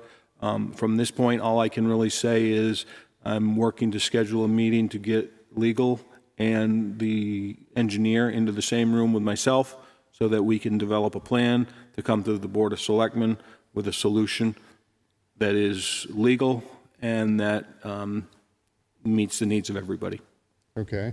Is there a way that the neighborhood can keep informed as to how things progress so that we're aware of how things are going and what, steps we may have to take in order to make sure that things go correctly? Well, when we get to the point of going forward and entertaining the town accepting such a road, we are obligated to notify everybody who is a property owner on that roadway by certified letter as to what the process is going to be and whether or not betterment assessments will be applied or not.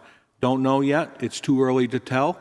That's why we're working through these meetings. I think there's been some things that have been said that are of concern because they may not have been completely accurate, and not from you, but and we've got some work to do, but I can assure you that we are working with the attorney on it, and we are also working with the engineer regarding the layout and what we need to do going forward. Okay.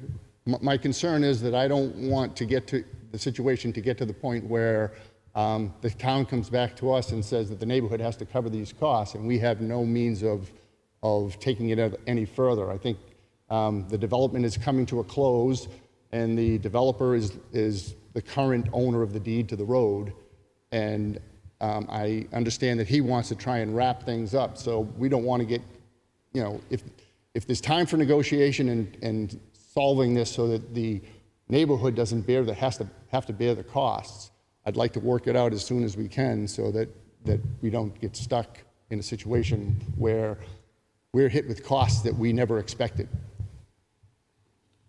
Understood. Jim, do you have his information so that I you have it can right. contact him? Greg Lavoie. Greg, do you have your address and telephone number? They have telephone. Everything's I've got there. everything I need. He'll be in touch with you. Okay, great. Okay. Thank you very much. All right, anybody else want to talk to us? Otherwise, we're going to entertain,